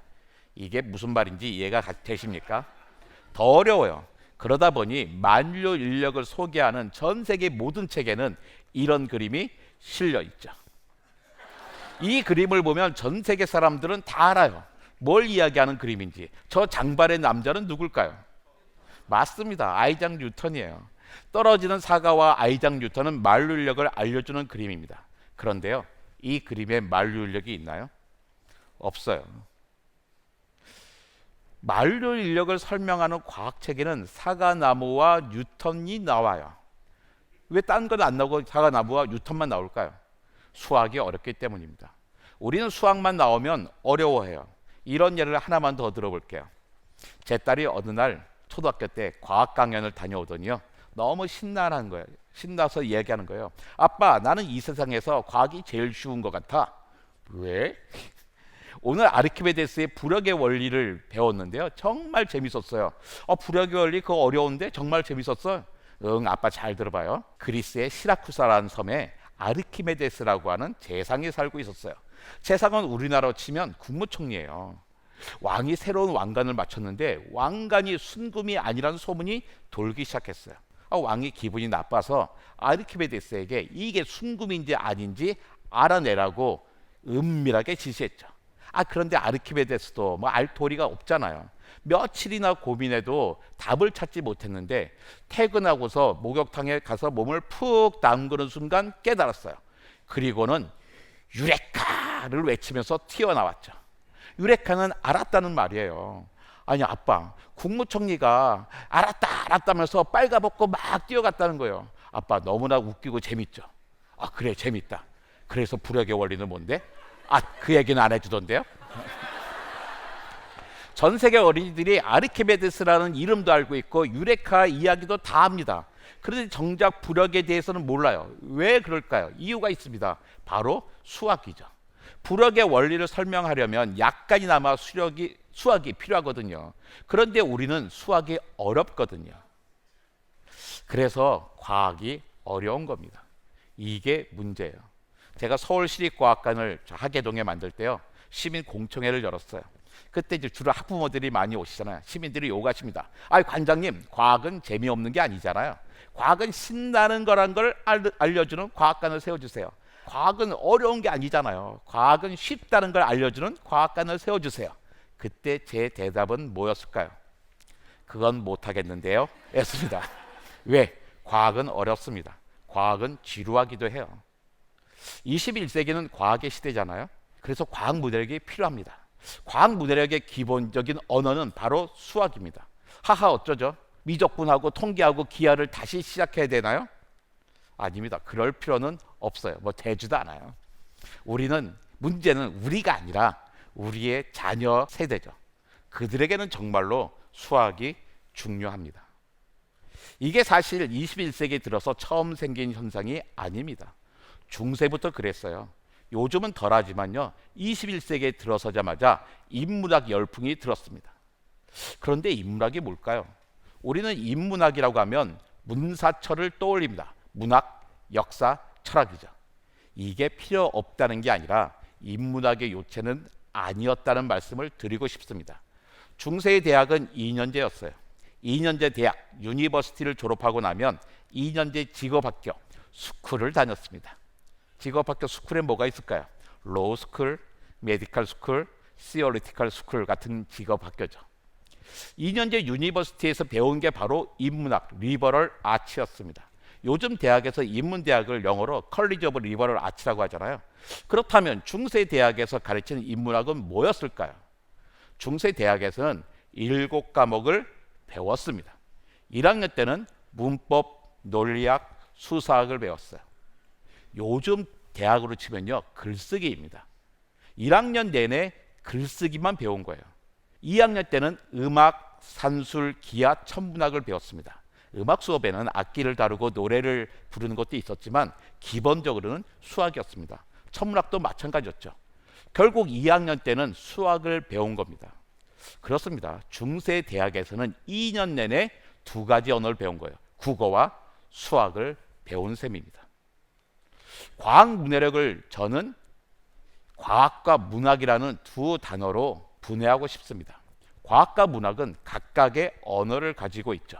바로 국어와 수학이죠. 21세기를 살아가는 데 필요한 2개의 언어입니다. 그런데 우리가 혼자 사는 게 아니잖아요. 이젠 전 세계가 지구촌이 되었습니다. 우리는 직접 만나든 아니면 인터넷이나 음악, 영화, 그리고 논문을 통해 간접적으로 만나든 세계인들과 함께 살아야 합니다. 그래서 한 가지 언어가 더 필요하죠. 뭘까요? 어떤 외국어입니다. 맞습니다. 영어가 기본이죠. 어떤 분이 TV에 나와서 말씀하시더라고요. 야, 21세기는 인공지능의 시대입니다. 이제는 더 이상 국영수 중심의 교육은 필요 없습니다. 라고요. 그런데 제 생각은 정반대입니다. 인공지능 시대에는 가장 필요한 게 바로 국영수라고 생각해요. 왜 그럴까요? 우리는 인공지능과 함께 살아야 하기 때문이다. 우리는 이제는 뭘 해도 인공지능보다 더 잘할 수 없습니다. 2024년 노벨 물리학상은 인공지능의 원리를 밝힌 2명의 물리학자에게 주어졌습니다. 노벨 화학상은 2개의 인공지능 프로그램을 만든 사람에게 주어졌죠. 이제는 뭘 해도 사람이 인공지능보다 더 잘할 수 없습니다. 인공지능과 겨뤄서는 안 되죠. 인공지능과 친하게 지내야 됩니다. 이때 필요한 게 바로 언어입니다. 어떤 언어일까요? 바로 국영수입니다. 인공지능과는 우리는 언어로 소통하거든요. 우리가 인공지능을 조수로 사용할지 아니면 인공지능과 적수로 살지는 우리의 언어 능력에 달려 있습니다. 우리의 자녀를 어떻게 키워야 할까요? 인공지능과 힘겨운 싸움을 해야 하는 삶을 살게 할까요? 아니면 인공지능을 조수로 활용하면서 21세기를 살아가게 할까요? 그게 바로 국영수에 달려 있습니다. 21세기에 필요한 과학 무대력을 갖추기 위해서는 국영수라고 하는 무기를 가져야 하는 것이죠. 다시 한번 강조합니다. 국영수입니다. 그런데 국영수를 동시에 장착할 수는 없습니다. 순서가 있죠. 가장 중요한 건요, 국어입니다. 수학이 왜 어려운가요? 요즘 아이들 수학 문제 보세요. 어려워요. 문제를 이해하지 못하기 때문에 수학이 어렵습니다. 국어가 되어야 수학도 할 수 있고 국어가 되어야 영어도 배울 수 있습니다. 그렇다면 어떻게 해야 국어를 잘할까요? 많이 읽고 많이 쓰는 것밖에 답이 없습니다. 그 시작은 문학입니다. 문학만큼 인간을 강하게 하는 것은 없습니다. 저는 인문서, 과학서보다 더 중요한 게 문학이라고 생각합니다. 인문서와 과학책은 정보는 많이 주지만 독서력을 늘려주지는 못하는 것 같아요. 너무나 논리적으로 쓰였기 때문이죠. 그런데 문학은 달라요. 논리가 통하지 않아요. 아니, 어제 저녁에 뽀뽀하고 난리가 났는데 오늘 갑자기 왜 헤어집니까?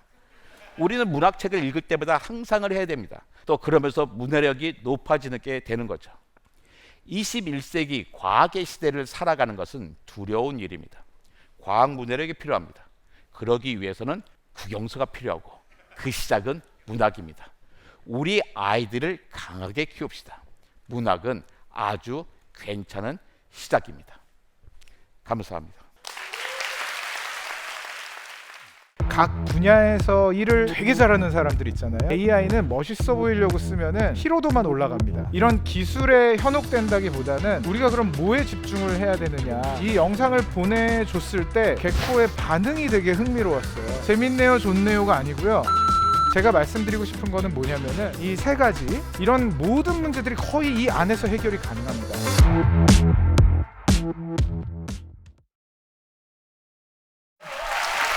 안녕하세요. 안녕하세요. 네.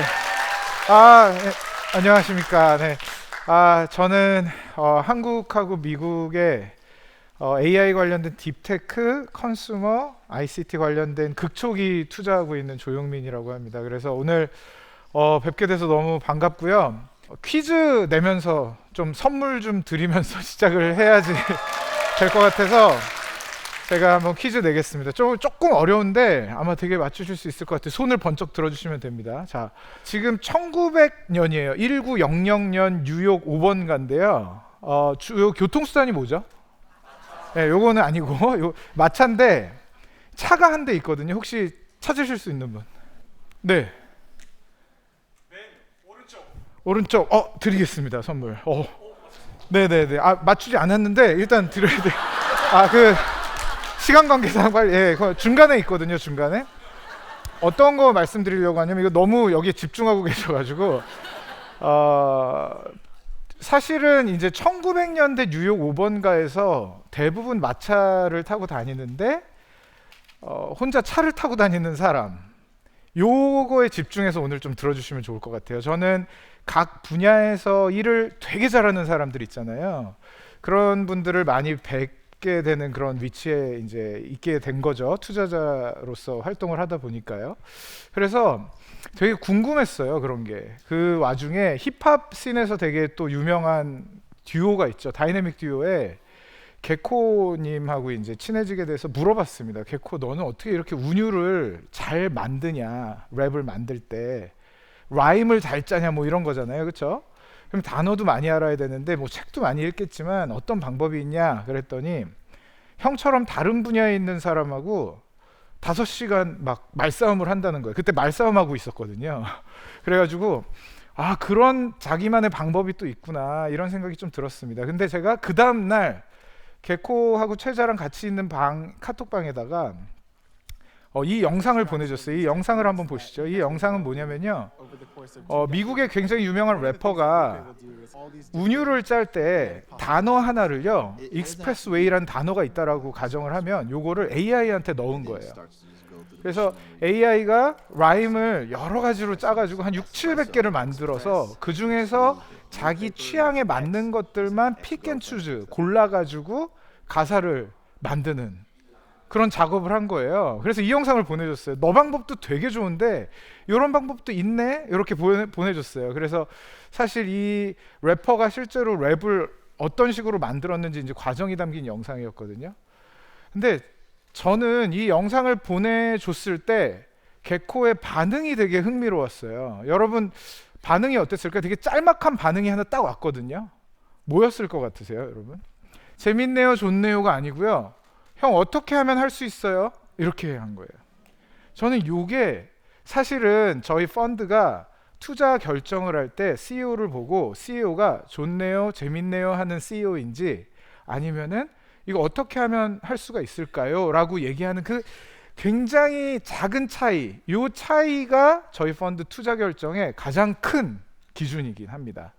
그래서 제가 무슨 말씀 드리려고 하냐면 뭐 AI 전문가라는 분들이 이제 코딩도 많이 하신 분들도 이제 나와서 발표를 하시지만 코딩 안 해보시고 뭐 AI 전문가라는 분들이 많은 기술들을 보여주는 거는 사실 저는 의미는 크게는 없을 수가 있어요. 근데 이런 기술에 현혹된다기보다는 우리가 그럼 뭐에 집중을 해야 되느냐라는 거에 여러분들하고 같이 좀 고민을 나눠보고 싶거든요.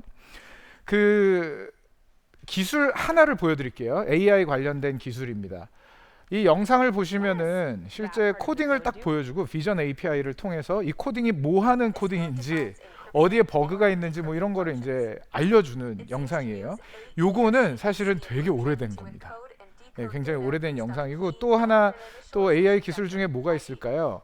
이렇게 카메라를 비추면은 창밖의 풍경을 비추면은 지금 이게 어느 도시인지 그리고 몇 층 건물에서 이걸 보고 있는지 이런 것들을 알려주는 기능도 있어요. 근데 요것도 굉장히 오래된 기술이에요. 아주 최근에 나온 기술은 이런 기술이 있습니다. 지금 한번 소리를 들어봐 주시면은 내 안경 어디 있어? 이렇게 물어봐요. 내 안경 혹시 본 적 있어? 이렇게 물어보면은 AI가 안경 아까 흘낏 봤는데 사과 옆에 있어. 이렇게 찾아주는 기술은 요건 이제 올해 나온 기술입니다. 아주 최신 기술이에요. 자, 이 기술을 우리가 어디다 쓸 수 있을까요? 이렇게 여쭤보게 되는 거예요. 근데 이럴 때 여러분들이 아주 일반적인 얘기를 할 수가 있습니다. 근데 제가 말씀드리고 싶은 거는 다음 예시에서 한번 설명을 드려볼게요. 자, 디지털 트윈 기술이 있습니다. 이게 똑같이 만들어요. 자기 자신을. 이건 AI예요. 아까 다른 쪽에 있었던 분이 진짜 사람이고요. 한쪽은 AI입니다. 이렇게 만들어내는 기술이 있어요. 이 기술을 제 샌드박스라는 회사에 CTO한테 딱 보여줬더니 뭐라고 했을까요? 유명 유튜버 한 명을 100명 만들어야겠다. 이런 생각을 한다는 거예요. 제가 말씀드리고 싶은 거는 뭐냐면은 여러분들의 고민하고 엮여져 있는 답을 찾아보는 게 되게 중요하다. 그러니까 딱 들고 일반적으로 아까 안경 찾아주는 거는 뭐 치매 환자분들이라든지 아니면은 고령이라든지 아니면은 뭐 실버 산업에 쓸 수 있다라든지 뭐 여러 가지 얘기를 할 수 있으나 지금 자기 고민하고 엮여 있는 얘기를 우리가 하는 그 역량이 굉장히 중요했었다라는 거예요. 왜냐하면 그냥 정답을 빠르게 맞추는 역량은 다른 나라들이 많이 있습니다. 우리는 선진국이 됐기 때문에 우리는 답을 찾아가는 게 아니고 문제를 만들 수 있는 역량이 더 중요해진 나라가 돼버린 거예요. 그러니까 우리가 선진국이 됐기 때문에 필요 역량이 조금씩 진화할 거 아니에요, 그렇죠? 그 세 가지를 좀 강조를 드리고 싶습니다. 이 첫 번째는 뭐냐면 당연한 일상에서 문제를 재정의할 수 있느냐. 이게 어떤 개념과 대치되냐면요, 일상에서 문제를 발견하는 얘기가 아니에요. 일상에서 문제를 발견하는 거는 되게 쉽습니다. 여기 문제가 있네, 저기 문제가 있네. 그게 아니고 당연한 일상 자체에서 개선점을 찾아내는 거. 그리고 두 번째는 약간 좋은 방법을 찾아냈어도 다른 방식으로 좀 해보려고 하는 거. 아까 개코처럼, 그렇죠? 형 이거 어떻게 하는 거예요? 요거. 그리고 세 번째는 이렇게 모르는 사람이랑 5시간 말싸움하니까 내가 어휘가 이렇게 늘었는데 이렇게 만든 랩보다 좀 더 지평을 더 확장하는 랩이 있을 수가 있겠구나라고 생각하는 더 좋은 결과가 있을 거다라고 하는 그 배고픔. 이 세 가지가 우리나라에 되게 중요한 부분이 아닐까 생각을 합니다. 지금 필요한 부분이 아닐까 생각을 합니다. 돼지 농장에서 하루 일과 중에서 이 농장주님께서 하시는 여러 가지 일들이 있을 거 아니에요. 그 중에서 제일 빡센, 제일 힘든 하루 일과가 뭐가 있을까요, 여러분? 똥 치우는 거, 밥 주는 거, 밥 주는 것도 힘든데요. 그 사이에 진짜 힘든 게 하나 있어요. 매일 해야 되는 게 돼지 무게 재는 거거든요. 왜냐하면 지금 조금 슬픈 얘기지만 아무튼 돼지는 제품화를 해야 돼요. 뭐 되게 슬픈 얘기죠. 그래서 무게를 매일 재면서 실제로 어떤 무게가 넘어갔을 때 사료를 거기서 중단시켜야 돼요. 왜냐하면 사료량을 최적화하기 위해서. 그래서 이게 중요한 게 매일 재는 업무는 굉장히 힘듭니다. 뭐 인부도 필요하고요. 그 무게추에 이렇게 해놔야 되고요. 자, 이렇게 어려운 상황에 이런 문제, 일상의 문제지만 이거를 그냥 일상으로 받아들이냐, 이걸 문제점으로 받아들이냐의 차이인 거거든요. 그래서 프랑스 농장에서는 돼지를 좀 무게를 잘 이렇게 달 수 있는 도로를 구축하고 인부를 좀 더 늘리고 뭐 이런 식으로 문제를 해결한 농장이 있는데 우리나라는 또 어떻게 해결했을까요? 농장주가 AI 뭐 특별한 뭐 기술인 것 같던데 내 고민은 해결 안 되나? 라고 찾으셔가지고 자랑스러운 인트플로우라는 우리나라의 스타트업이요, 실제 몸무게를 재는 비전 API를 개발했습니다. AI로 위에서 카메라로 찍는 거예요. 그래서 돼지 무게가 그냥 나와버려요. 그래서 이거 우리나라 광주에 있는 스타트업이거든요. 전광명 대표님 굉장히 존경합니다. 이게 이렇게 만들어버리면요, 이 프로그램을 여러분 이 코딩만 제가 제 셀폰에다가 넣어가지고 제 스마트폰에 넣어서 지금 여기 비추면 어떻게 될까요? 여러분들 그 몸무게가 여기 쫙 보일 거 아니에요, 그렇죠? 네, 그런 시대가 된 거예요. 그러면 여기서 중요한 거는 정광면 대표님도 대단하신 분이지만 농장주 여러분 기억하시죠? 프랑스 농장은 왜 이걸 못했을까? 이렇게 봐주셔야 된다라는 겁니다. 이게 굉장히 중요한 부분이에요. 이게 조금 더 저희 같은 AI 프로젝트를 하는 투자사들 입장에서 보면은요, 결국에 이 팀이 패턴을 읽어낼 수 있느냐 없느냐, 이걸 되게 중요하게 봅니다. 여러분 미국에서 배달의 민족, 쿠팡이츠, 요기요, 땡겨요, 뭐 이거 다 얘기해야 돼요. 하나만 얘기하면 또 안 되니까. 아무튼 이런 비즈니스를 하는 회사가 도어대시라는 회사가 있어요. 중요한 거는 이 회사는 추천을 김치찌개 좋아하는 사람 된장찌개 추천해주고, 예를 들어서 피자 좋아하면 햄버거 추천해주고, 밤 10시에 들어오면 족발 추천해주고, 이런 미개한 추천 방식을 쓰지 않아요. 어떤 추천 방식을 쓰냐면, 여러분들 배달 산업이라는 거는요, 업의 본질이 뭔 것 같으세요? 좋아하는 음식을 찾아가는 여정이거든요. 그럼 이건 데이팅 어플리케이션이랑 비슷한 겁니다. 데이팅 산업이에요. 그렇죠? 중고물품 거래 산업도 데이팅 산업이에요. 알고 보면. 그렇죠? 좋아하는 물건을 찾는 거. 그래서 실제로 어떻게 했을까요? 이 도어대시라는 회사는요, 모든 리뷰를 AI한테 다 때려 넣어요. 그래서 이 식당은 여러분 어느 식당인 것 같으세요? 양이 적은 식당인가요? 많은 식당인가요? 김밥은 삼삼하다 그랬어요. 간이 센 식당인가요? 아니면 약한 식당인가요? 약한 식당. 이런 식으로 인간의 욕구 레벨로 낮춘 AI를 활용해서 추천을 하다 보니까, 데이팅 앱에서 어떤 여성분이 머리 짧은 남자를 좋아합니다 이렇게 했어요. 그러면은 머리 짧은 모든 종류의 남자를 계속 추천하면은 마음에 안 들 수가 있잖아요. 그래서 그 밑에 레벨로 해서 추천을 하기 시작을 한, 그래서 실제 거래량을 동일 기간에 확 늘린 케이스가 있습니다. 그럼 여기서 중요한 게 AI인가요? 아니면 패턴을 읽어낼 생각을 한 사람인가요? 그렇죠? 그게 되게 중요해요. 그러니까 저거는 저런 어플리케이션 산업이니까 그렇지 이렇게 생각하실 수도 있지만, 제가 여기서 또 해볼 수 있는 거예요. 그냥 일상에서 패턴을 읽어내는 거. 지금 저는 강의의 퀄리티가 어떨까요? 강의의 집중도가 어떨까요? 제가 그걸 확인해 볼 수가 있나요? 지금 제 경쟁자는 누굴 것 같으세요? 지금 제 경쟁자. 예, 아닙니다. 제가 감히 다른 강연자분들이랑 경쟁할 수 없어요. 지금 제 경쟁자는 사실 누구냐면은, 지금 시간대로 보면은요, 저는 다른 강연자분이랑 경쟁하고 있는 게 아니고 여러분들 스마트폰 혹은 졸음이랑 경쟁하고 있거든요. 그렇죠? 그런 거잖아요. 그랬을 때 제가 왜 이기고 있냐면, 그 경쟁자한테 지금 다 살색. 그렇죠? 살색 패턴이 보이면은 다 저를 보고 계신 거죠. 근데 여기서 제가 지루해지면은 정수리. 그럼 제가 어떻게 되는 거죠? 패턴에서 떨어지는 거잖아요. 그렇죠? 그리고 더 여기서 만족하지 않고, 지금 다 살색이어서 너무 감사합니다. 근데 여기서 만족하지 않고 집중도까지 끌어올리려면은, 여러분들 지금 혹시 저녁을 드셨는지 모르겠어요. 그리고 당도 떨어지는 시간이시고 못 드신 분도 계시잖아요. 그렇죠? 그럼 저는 뭘 할 수 있을까요? 네, 지금 혹시 잠깐 그 의자 밑에 일어나셔가지고요, 의자 밑에를 한번 만져봐 주실래요? 일어나셔서 깊숙하게 붙어 있는 게 있어요. 예. 일어나셔갖고 의자에 아주 깊숙하게 붙어 있습니다. 네네. 자, 앉아주십시오. 예.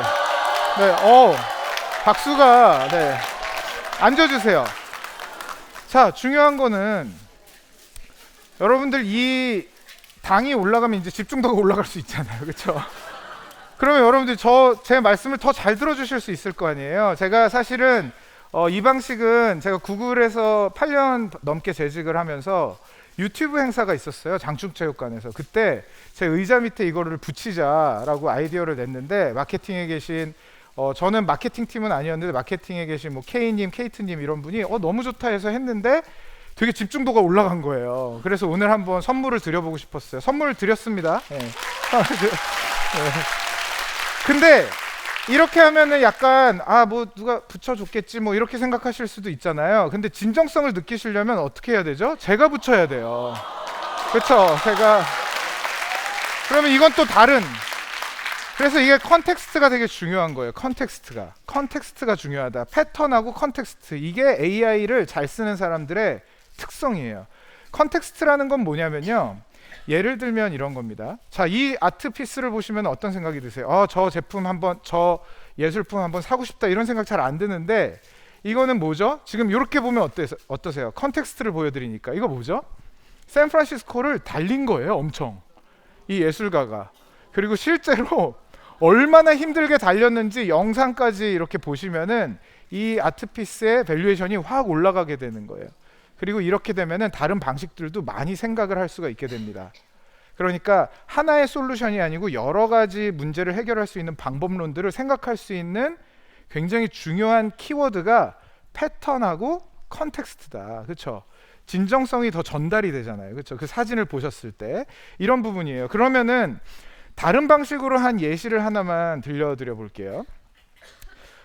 저는 최근에 한 3년 사이에 제가 라면 받침을 2개를 제작을 했어요. 라면 받침 제가 하나 보여드리면 제가 만든 라면 받침이거든요.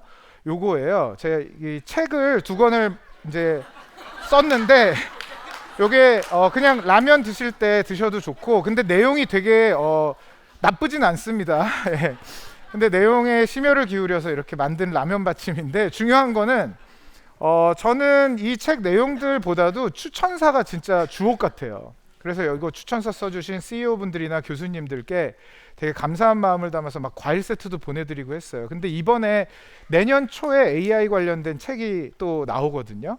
근데 그 책은 추천사를 어느 분께 부탁드려야 될까, 그래서 되게 유명한 교수님도 생각해보고 정말 연구실에 막 박혀서 열심히 코딩하고 계신 교수님들 생각해봤는데 그분들보다 완전히 그냥 AI에서 정말 모두가 알 수 있는 분한테 부탁하자 해서 3분한테 부탁드렸는데 너무 잘 써주신 거예요. 그래서 그 3분이 누구냐면은 GPT고요, 한 분은. 그리고 한 분은 클로드, 한 분은 제미나이. 그래서 이 AI 3분이 써주셨어요.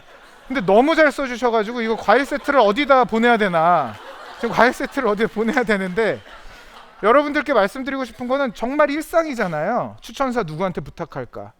거기서 이제 여러분들이 그런 아이디어를 플러그인 하실 수 있냐 이겁니다. 정말 세상에서 책 제일 많이 읽은 사람, 그리고 세상에 정말 수많은 사람들과 제일 많은 대화를 한 사람과 여러분들이 티타임, 차를 마실 수 있는 시간이 있다면 한 달에 얼마를 지불하시겠어요? 그게 바로 AI 유료 버전이잖아요. 22달러. 오늘 200달러짜리 나왔어요. 그래서 이런 AI를 우리가 활용하지 않고 굳이 이렇게 아껴둘 필요가 있냐 이겁니다. 그리고 또 저한테 그런 질문 주시는 분들 많아요. AI가 뭘 하는지 내가 알아야 쓰지, 이런 말씀 주시는 분들이 계신데 조그만 부지런한 모습을 한번 우리가 찾아보면 좋을 것 같아요. 뭐냐면 여러분들 허깅 페이스라고 들어보셨나요? 허깅 페이스라는 곳에 생각보다 방문자가 없어요. 일반 방문자가 많이 없는데 안타까운 부분입니다. 여러분들이 생각하시는 챗GPT가 잘 안 알려준 답변들, 혹은 뭐 제미나이가 잘 안 알려준 답변들, 이런 모든 문제들이 거의 이 안에서 해결이 가능합니다. 물론 그런 LLM이라든지 여러 가지 코딩을 써야 하지만 여기는 공학적 지식이 거의 필요 없어요. 제가 예시를 하나 보여드리겠습니다. 자, 이 영상을 보시면은 어떤 생각이 드세요? 네, 저렇게 해서 제품을 알리면 되게 좋겠다. 그러면은 뭐라고 하죠? 회사에서는, 조직에서는 뭐라고 하죠? 야, 예산이 없어. 저거 못해. 이렇게 얘기를 하면은 우리는 뭐라고 할 수 있죠? 예산이 없어도 이걸 할 수 있습니다. 이거는 사람들을 진짜 많이 보게 디지털 플랫폼에다가 저 영상을 올릴 수 있는데, 그 영상을 올리기 위해서 찍기 위한 예산이 별로 필요 없습니다. 저거는 AI가 만든 영상이 될 수가 있는 거거든요. 그런 식으로 좀 더 활용을 하는 측면에서 봐주시면 되게 좋을 것 같아요. 아마존이라는 회사에서 비용이 제일 많이 발생하는 곳이 어디냐면요, 반품이거든요. 반품이 어느 제품군에서 발생하는지를 한번 한 깊이만, 한 뎁스만 더 들어가 보면은요, 주로 인테리어 소품에서 반품이 많이 나와요. 그러면은 인테리어 소품에서 반품이 많이 나오면은 뭐가 문제인지 한번 또 물어보면 됩니다. 왜 반품하셨나요? 그랬더니 사이즈 문제였었던 거예요. 집에 배송돼서 얹어보니까 너무 컸다. 그래서 이런 식으로 AR 기능을 활용을 해가지고 실제로 구매 직전에 한번 거실에다가 가상으로 올려놓게 했더니 반품이 확 줄었다는 거예요. 이해되시죠? 이 기능을 넣은 지 무려 4년이 됐습니다. 아마존이라는 회사는 AR 기능을 넣고 싶어서 넣은 게 아니고요, 멋있어 보이려고 넣은 게 아니에요. AI는 멋있어 보이려고 쓰면은 그냥 피로도만 올라갑니다. 그게 아니고 진짜 내 문제를 진정으로 풀고 싶을 때 AI의 스윗스팟이 건드려진다라는 거죠. 이해되시죠? 그래서 사실은 말씀드리고 싶은 거는 이 세 가지를 삶에 탑재하는 게 되게 중요하겠다라는 부분이에요. 이게 탑재가 되면 문제를 조금 더 명확히 바라볼 수 있을 수 있는 것 같아요. 아까 보여드렸던 뉴욕 5번가 1900년이에요. 1900년. 자, 이때는 차가 한 대밖에 없었습니다. 자, 이 사진을 보시면 똑같은 장소입니다. 뉴욕 5번가예요. 이 사진을 보시면은 교통수단이 뭐죠 지금? 차로 다 바뀌었어요. 마차가 한 대 있거든요. 역전된 겁니다. 이거 몇 년 돌 것 같으세요? 아까는 1900년이고요. 이건 몇 년 돌 것 같으세요? 아, 네, 너무 좋습니다. 1913년이에요. 그러니까 이게 되게 중요한 게 이 기술의 속도라는 거는요. 실제로 아까 그 세 가지를 잘하는 사람들이 많이 있으면 그걸 뭐 일잘러라고도 할 수 있고요. 우리나라 국민들이 똑똑하다라고 할 수도 있는데 이런 것들을 활용을 해서 이 기술이 가파르게 우리의 사회에 체화되고 문제 해결에 활용될수록 우리는 더 좋은 세상에서 살 수가 있는 거죠. 저같이 한국하고 미국을 왔다 갔다 하면서 투자를 하는 사람들끼리 하는 얘기가 있습니다. 요새 가장 큰 걱정은 대한민국의 지금 프라임 타임이라고 보거든요. 전성기. 대한민국 전성기인데 이게 지금이 전성기일까 봐 걱정을 하고 있어요. 왜냐하면 전성기라는 거는 뭐죠? 쭉 내려가는 거잖아요. 우리나라는 제2, 제3의 전성기가 꼭 있어야 되는 나라고요. 당연히. 그리고 이걸 유지하기 위해서는 우리나라가 실제로 좀 문제 해결에 집중을 하면서 이렇게 좀 문제 해결 관련된 고민들을 여러분들이 일상에 한번 녹여보시면 조금 더 다른 관점으로 새롭게 시작하실 수 있지 않을까, 그 말씀을 오늘 강조드리고 싶었고, 우리나라가 이제 프라임 타임이 지금이 아니고 훨씬 더 큰 프라임 타임이 오게끔 잘 우리가 다 같이 노력을 해보면 좋을 것 같습니다. 저도 이 부분이 제가 제일 부족하거든요. 아까 말씀드린 세 가지가 사실은 제가 제일 부족한 부분이에요. 그래서 여러분들하고 같이 앞으로 좀 서로 이런 부분들을 좀 신경 써서 해나가면 좋겠다, 이런 말씀을 오늘 강조드리고 싶었습니다. 오늘 너무 집중도 있게 들어주셔가지고 제가 감사합니다. 감사합니다.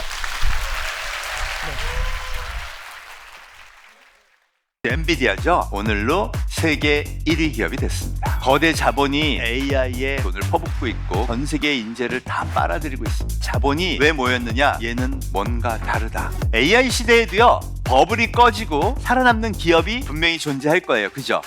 그때의 생존 전략의 핵심이 뭐냐? 바로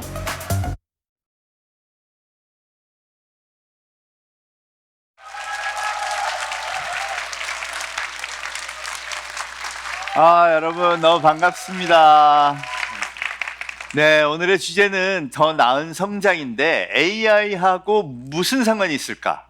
여러분, AI를 배워야 앞으로 더 나은 성장을 할 수 있는 시대가 되었다. 이게 제가 오늘 가져온 주제입니다. 진짜 AI 왔을까요? 혹시 챗GPT 써보신 분? 오, 정말 많이 써보셨네요.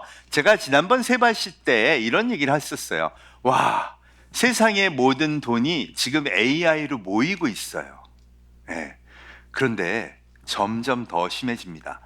여러분, AI 시대를 상징하는 기업, 이 AI 계산에 꼭 필요한 컴퓨터 세트, GPU를 만드는 회사 이름이 맞습니다. 너무 잘하시죠. 엔비디아죠. 오늘로 세계 1위 기업이 됐습니다. 2등이 애플이에요. 3등이 마이크로소프트예요. 시가총액은 얼마냐? 4,990조 원입니다. 여러분, 대한민국 모든 기업들의 시가총액을 합하면 이제 2,500조 원입니다.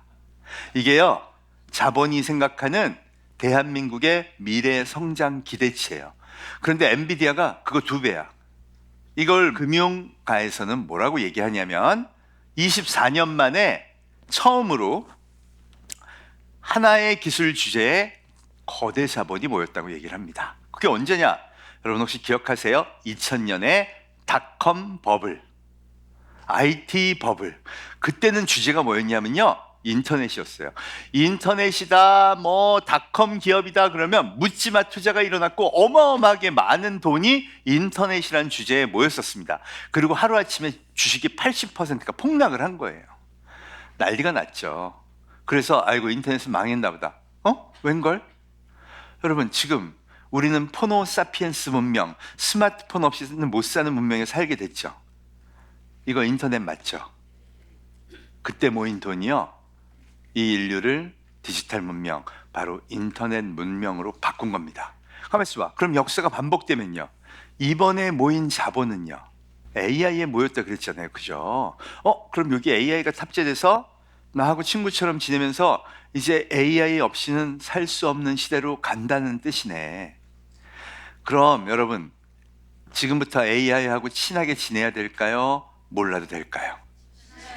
네. 여러분, 역사는 반복돼요. 우리가 24년 전에 나 인터넷하고 친하게 지내고 컴퓨터 코딩도 좀 열심히 하고 디지털에 관한 일을 많이 한 사람들은 일자리가 좀 수월했죠. 반면 난 그런 거 귀찮아, 안 할래 그랬으면 나중에 은행 지점이 없어지네, 내 일자리 없어지는 거 아니야? 그죠? AI도 그럴 충분한 근거가 이제 마련됐다는 겁니다. 여러분, 그럼 뭐를 해야 되느냐? 제일 중요한 게 뭐냐면요, 마인드셋이에요. 여러분, 우리 마음은 지금 어떤 문명을 표준으로 생각하고 있을까요? 제가 아까 스마트폰 기반의 인터넷 문명이 표준이라 그랬죠? 그럼 우버가 표준이에요? 택시가 표준이에요? 이거 봐. 헷갈리죠? 우리나라는 우버가 불법이기 때문에 택시가 표준 맞아요. 여행 갈 때 에어비앤비가 표준이에요? 아니면 메리어트, 하얏트, 힐튼 같은 데 전화해서 가는 게 표준이에요? 근데 생각해보면 표준은 우리 사회가 강요하는 게 아니라 사피엔스라는 지구 종족이 어떤 걸 많이 쓰느냐에 의해서 결정되겠죠. 맞습니다. 대한민국은 우버도 불법, 에어비앤비도 불법, 암호화폐 하지마, 디지털은 안 좋아, AI 부작용 많어, 딥페이크 봐봐, 큰일 났잖아, 이렇게 얘기를 하지만 전 지구인은요, 하루 이용 객수를 보면 정류장에 가서 손들고 택시를 타는 사람보다는 폰으로 우버나 우버 유사 서비스를 쓰는 사람이 이미 훨씬 많아졌어요. 그게 언제부터냐? 코로나가 온 이후에 더합니다. 그죠? 그때 막 다 일로 옮겨갔잖아요. 그럼 이게 표준이구나라고 생각하셔야 돼요. 그래야 뭐가 보이느냐? 혁신의 긍정적인 힘이 보입니다. 여러분, 모든 혁신은 기존 질서를 파괴합니다. 보세요. 우버가 택시를 파괴하니까 여러분 마음 아프죠? 그리고 기사도 그렇고요, 얘기하는 사람도 그래요. 이게 안 좋아. 그럼 마음이 놓이죠. 디지털은 별로야, 안 좋아.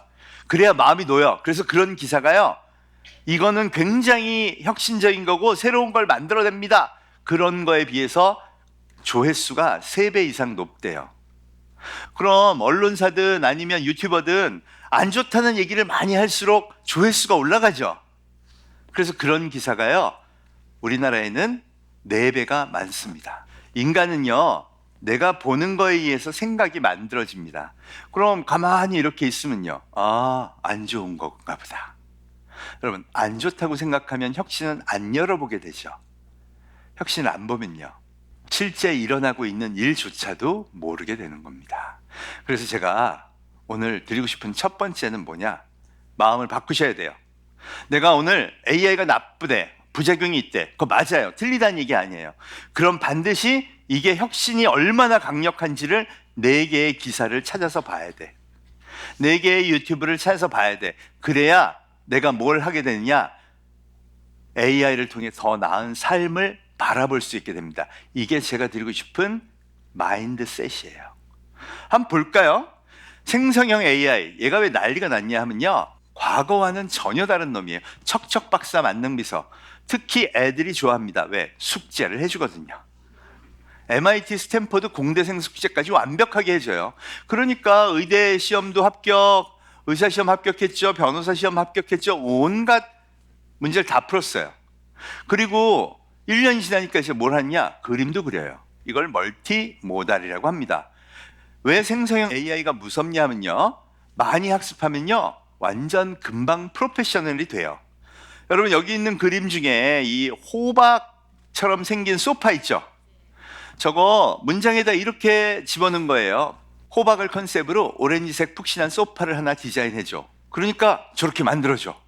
저 정도 수준이면 가구 디자이너가 직접 고객을 만나서 보여줄 수 있죠. 그럼 고객이 이럽니다. 다리가 마음에 안 드네, 색깔이 너무 칙칙해, 뭐 이런 얘기들을 막 할 거 아니에요, 그죠? 그럼 보통 때는 어떻게 일하냐면 알겠습니다. 그리고 또 가져가서 직원들하고 밤새 가면서 디자인 바꿔서 갖다 주는 거예요. 그죠? 근데 AI를 쓰면요. 그냥 2분 만에 다리도 없애주고요. 나무로 바꿔주기도 하고요. 색깔도 바꿔줍니다. 그럼 사장님이 고객하고 얘기하다 무슨 생각이 들까요? 우리 회사에 직원이 없어도 되겠네. 여러분 이게 슬프지만 현실이 되는 거죠. 무슨 얘기를 하고 싶은 거냐? 업의 이 성격이 바뀌기 시작하는 거예요. 이거를 너무 많은 분야에서 눈치를 챘어요. 그림을 그리는 거, 또 사진을 찍는 거, 그리고 게임 캐릭터를 디자인하는 분야, 또 수노처럼 음악을 작곡하는 거, 피카랩스나 런웨이처럼 동영상을 만드는 것, 심지어는 굉장히 어려운 작업이라고 했던 1분 쇼츠 만드는 것도 애들이 대본은 챗 GPT를 시키고요. 소프트웨어 만드는 건 브루라는 걸 쓰고요. 백그라운드 뮤직은 수노한테 시켜서 융합해서 10분 만에 만들고 있습니다. 그럼 디지털 세대는 이걸 얼마나 잘할까요? 그죠? 이렇게 1년이 갔어요. 여러분 지금까지 제가 말씀드리고 잠깐씩 보여줬던 솔루션들이 전부 작년 얘기입니다. 그렇게 1년이 지나고 나니까 자본이 왜 모였느냐? 얘는 뭔가 다르다. 그리고 엄청나게 모인 겁니다. 과거의 인터넷처럼 세상을 바꿀 정말 무시무시한 게임 체인저야. 그리고 투자가 시작된 거예요. 여러분 옛날에 알파고가 이세돌을 이긴 날도 우리나라 난리 났었죠. AI 시대가 온다. 왜 아무 일도 없었는지 아세요? 자본이 1도 안 움직였습니다. 이번에 왜 움직였냐? 검증이 끝난 거예요. 그럼 이 자본을 받은 기업들은 똑똑한 인재를 막 스카우트 하겠죠? 그리고 올해부터 나오는 게 또 급이 다릅니다. 정말 실사 같은 이미지를 만드는 미드저니 버전 6가 나왔고요. 또 소라라고 오픈 AI는 동영상을 기가 막히게 만들어요. 오픈 AI라고 챗 GPT를 만든 이 회사는 5월 달에는 친구처럼 얘기해주는 서비스 GPT-4.5가 나왔습니다. 이 데모가 기가 막혔던 게 뭐냐면요.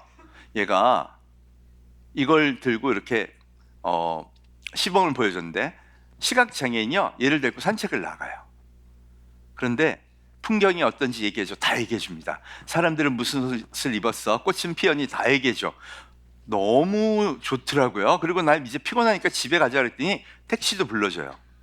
일반 택시도 오는 걸 아니까 탈 수 있는 거죠. 야, 9월달이 되니까 뭐가 나왔냐. 원래 챗 GPT가 수학을 못 풀었거든요. 수학을 잘 풀고 컴퓨터 코딩을 잘하는 놈이 나옵니다.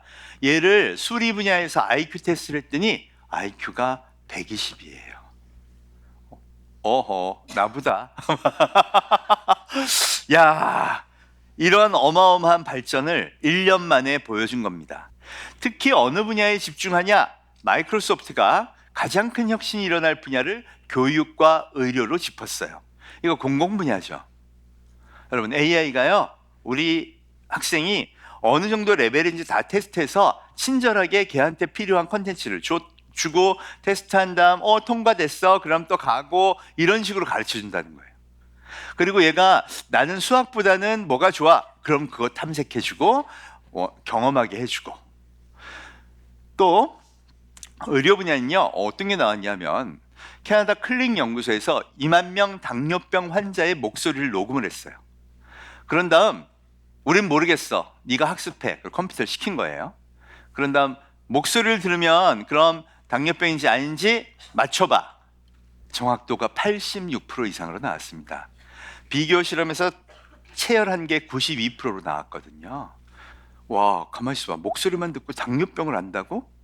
그래서 제가 삼성병원 의사 선생님한테 물어봤어요. 당뇨병이 목소리로 나오면 다른 것도 되지 않나요? 그랬더니 폐에 관련된 거, 심장에 관련된 거, 뇌에 관련된 건 다 목소리하고 상관이 있대요. 가만히 있어봐. 요새 AI 쓰면요 이런 거 되거든요. 나 오늘 부천 시민들 만나러 세바시 강의 가는데 저녁 시간대 교통상황이 어떤지 나 몇 시에 떠나야 돼? 그럼 다 알려주잖아요. 그죠? 근데 여기에 나의 헬스케어 앱이 탑재됐다고 생각해 보세요. 그럼 막 얘기하다가 2시간 전에 떠나시면 잠깐만요. 근데 주인님 지금 강의하러 가실 때가 아닌 것 같아요. 왜? 뇌출혈 확률이 80% 이상으로 나오세요. 빨리 병원 가보세요. 갔더니 진짜 아이고 잘 오셨다고 출혈이 시작됐다고. 여러분 이게 다 가능한 스토리가 된 겁니다. 그러니 이런 걸 이미 2년 동안 확인을 했으니 자본이 투자를 시작할 수밖에 없다는 거죠. 여러분 생성형 AI는 그뿐이 아닙니다. 자율주행을 만났어요. 테슬라의 일론 머스크가 어떻게 했느냐? 생성형 AI가 나왔으니까 다른 방식으로 해보자. 원래 자율주행을 어떻게 했냐면요, 파란불이면 가, 빨간불이면 서, 이렇게 다 프로그래밍을 했어요. 근데 여러분 우리 운전하다 보면 온갖 경우가 다 생기죠. 이거 다 프로그래밍 못해. 그러니까 어떻게 했냐? 테슬라는 40억 킬로미터의 주행 영상을 갖고 있습니다. 모르겠고 네가 학습해. 10조 원짜리 엔비디아의 컴퓨터 셋을 갖다 놓고요, 이걸 다 학습시켰어요. 그리고 네가 알아서 운전해. 그렇게 만든 게 바로 올해 1월에 나온 FSD, Full Self Driving 버전 12입니다. 이게 너무 잘 되는 거예요.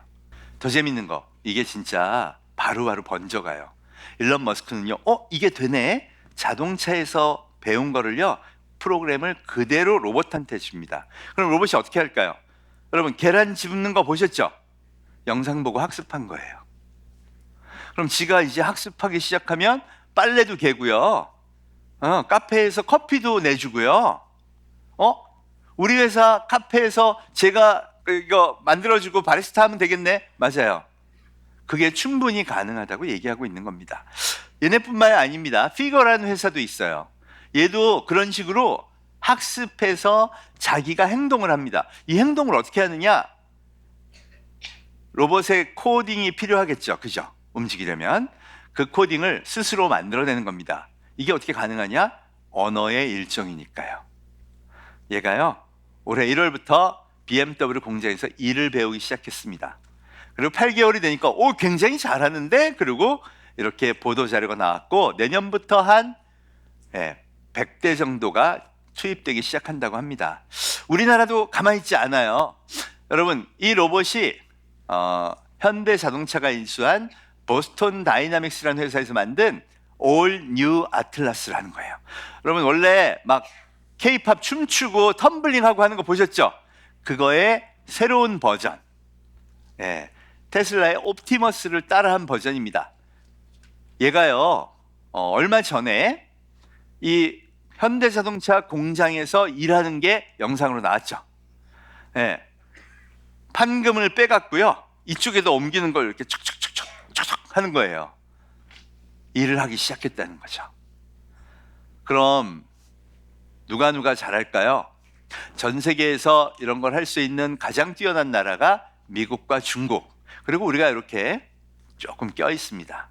중국은요, 이렇게 단순 업무하는 로봇을요 엄청나게 돈을 들여서 지금까지 개발해 왔고요, 무려 100개의 회사가 이걸 만들고 있어요.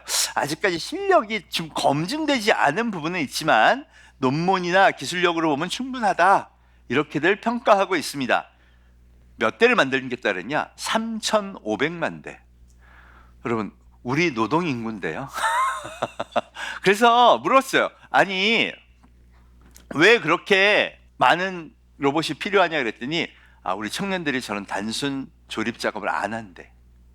그래서 제조업을 혁신하려면 얘를 데리고 청년들이 새로운 비즈니스를 만들게 해주는 게 필요하다는 겁니다. 그래서 저런 걸 그렇게 많이 만들겠다고 한 거예요. 거대 자본이 그래서 AI의 거의 모든 영역에 지금 돈을 퍼붓고 있고, 그로 인해서 전 세계의 인재를 다 빨아들이고 있습니다.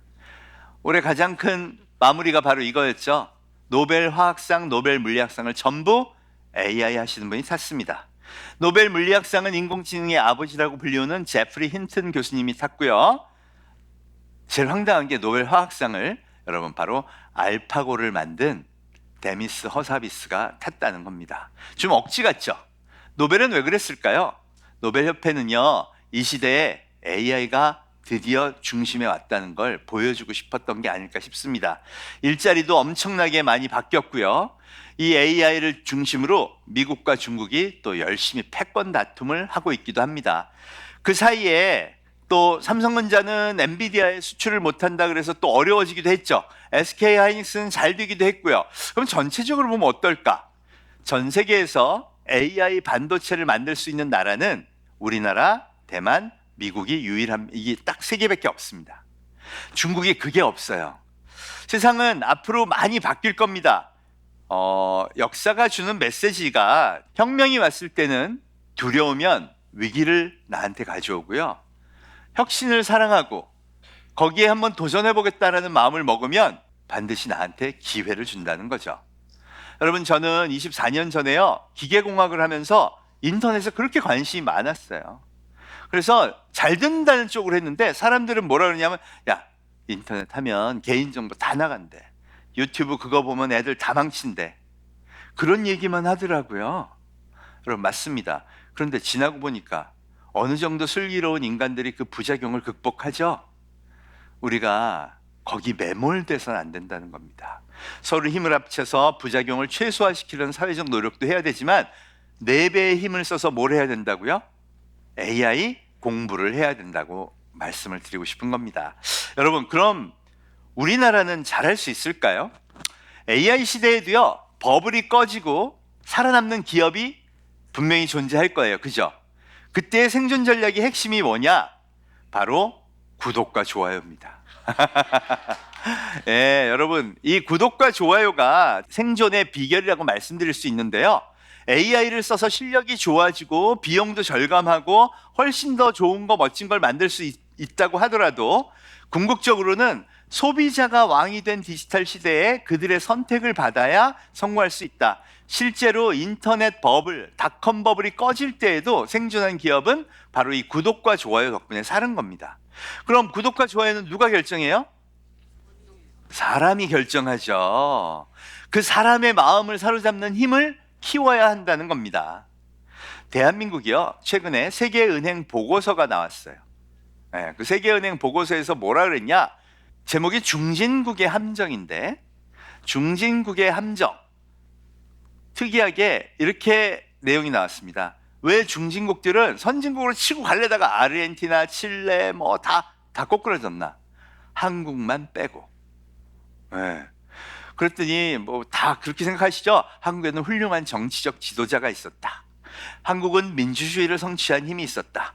또 한국은 훌륭한 기업가들이 있었다. 여러분, 근데 이 보고서에서 하나 더 나온 게 있습니다. 그게 뭐냐? 한국은 너무나 훌륭한 보통 사람들이 있었다. 여러분, 고등학교 1980년대 고등학교 졸업자 비율이요, 우리나라가 70%, 다른 나라가 30%였답니다. 우리는요, 한 번도 공부를 포기한 적이 없어요. 그죠? 그리고는 이상하게 선진국에서 공장을 지어주고 물건을 만들면 중진국들은 아유, 이제 됐다, 더 이상 못 만들어. 리더들이 돈 줄 테니까 우리도 세계 최고차 만들자, 반도체도 좀 해보자. 안 해. 뭘 그렇게 힘들게 살아. 근데 우리는 어떻게 했어요? 여러분, 자동차 부품 회사가 3만 개입니다.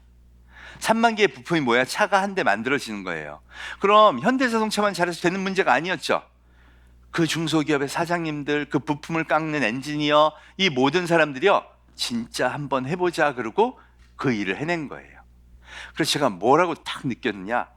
아, 대한민국의 진짜 영웅은 우리 보통 사람들이었구나. 예, 여러분, 이건 진짜 팩트이자 진실이에요. 그럼 AI 시대도 어떻게 하면 될까요? 열심히 공부하면 됩니다. 우리는 AI를 활용해서 새로운 시대를 준비하면서 사람들이 진짜 무엇을 좋아할까? 구독과 좋아요를 만들 수 있는 다양한 서비스도 만들고 제품도 만들고 열심히 우리가 만들어낼 수 있는 혁신을 노력해서 성취하면 충분히 잘할 수 있다고 저는 생각을 합니다. 지난 120년 동안 후진국이자 또 식민지였던 나라가 선진국이자 강대국이 된 거는 대한민국 하나밖에 없어요. 그 기적의 저력을 갖고 있는 우리가 또 열심히 공부하고 AI 시대를 준비한다면 여러분, 당연히 더 나은 미래, 더 나은 개인, 더 나은 가족, 더 나은 사회를 반드시 만들 수 있을 거라고 생각합니다. 그 출발점이 우리 부천심이 되기를 제가 열심히 응원하겠습니다. 감사합니다.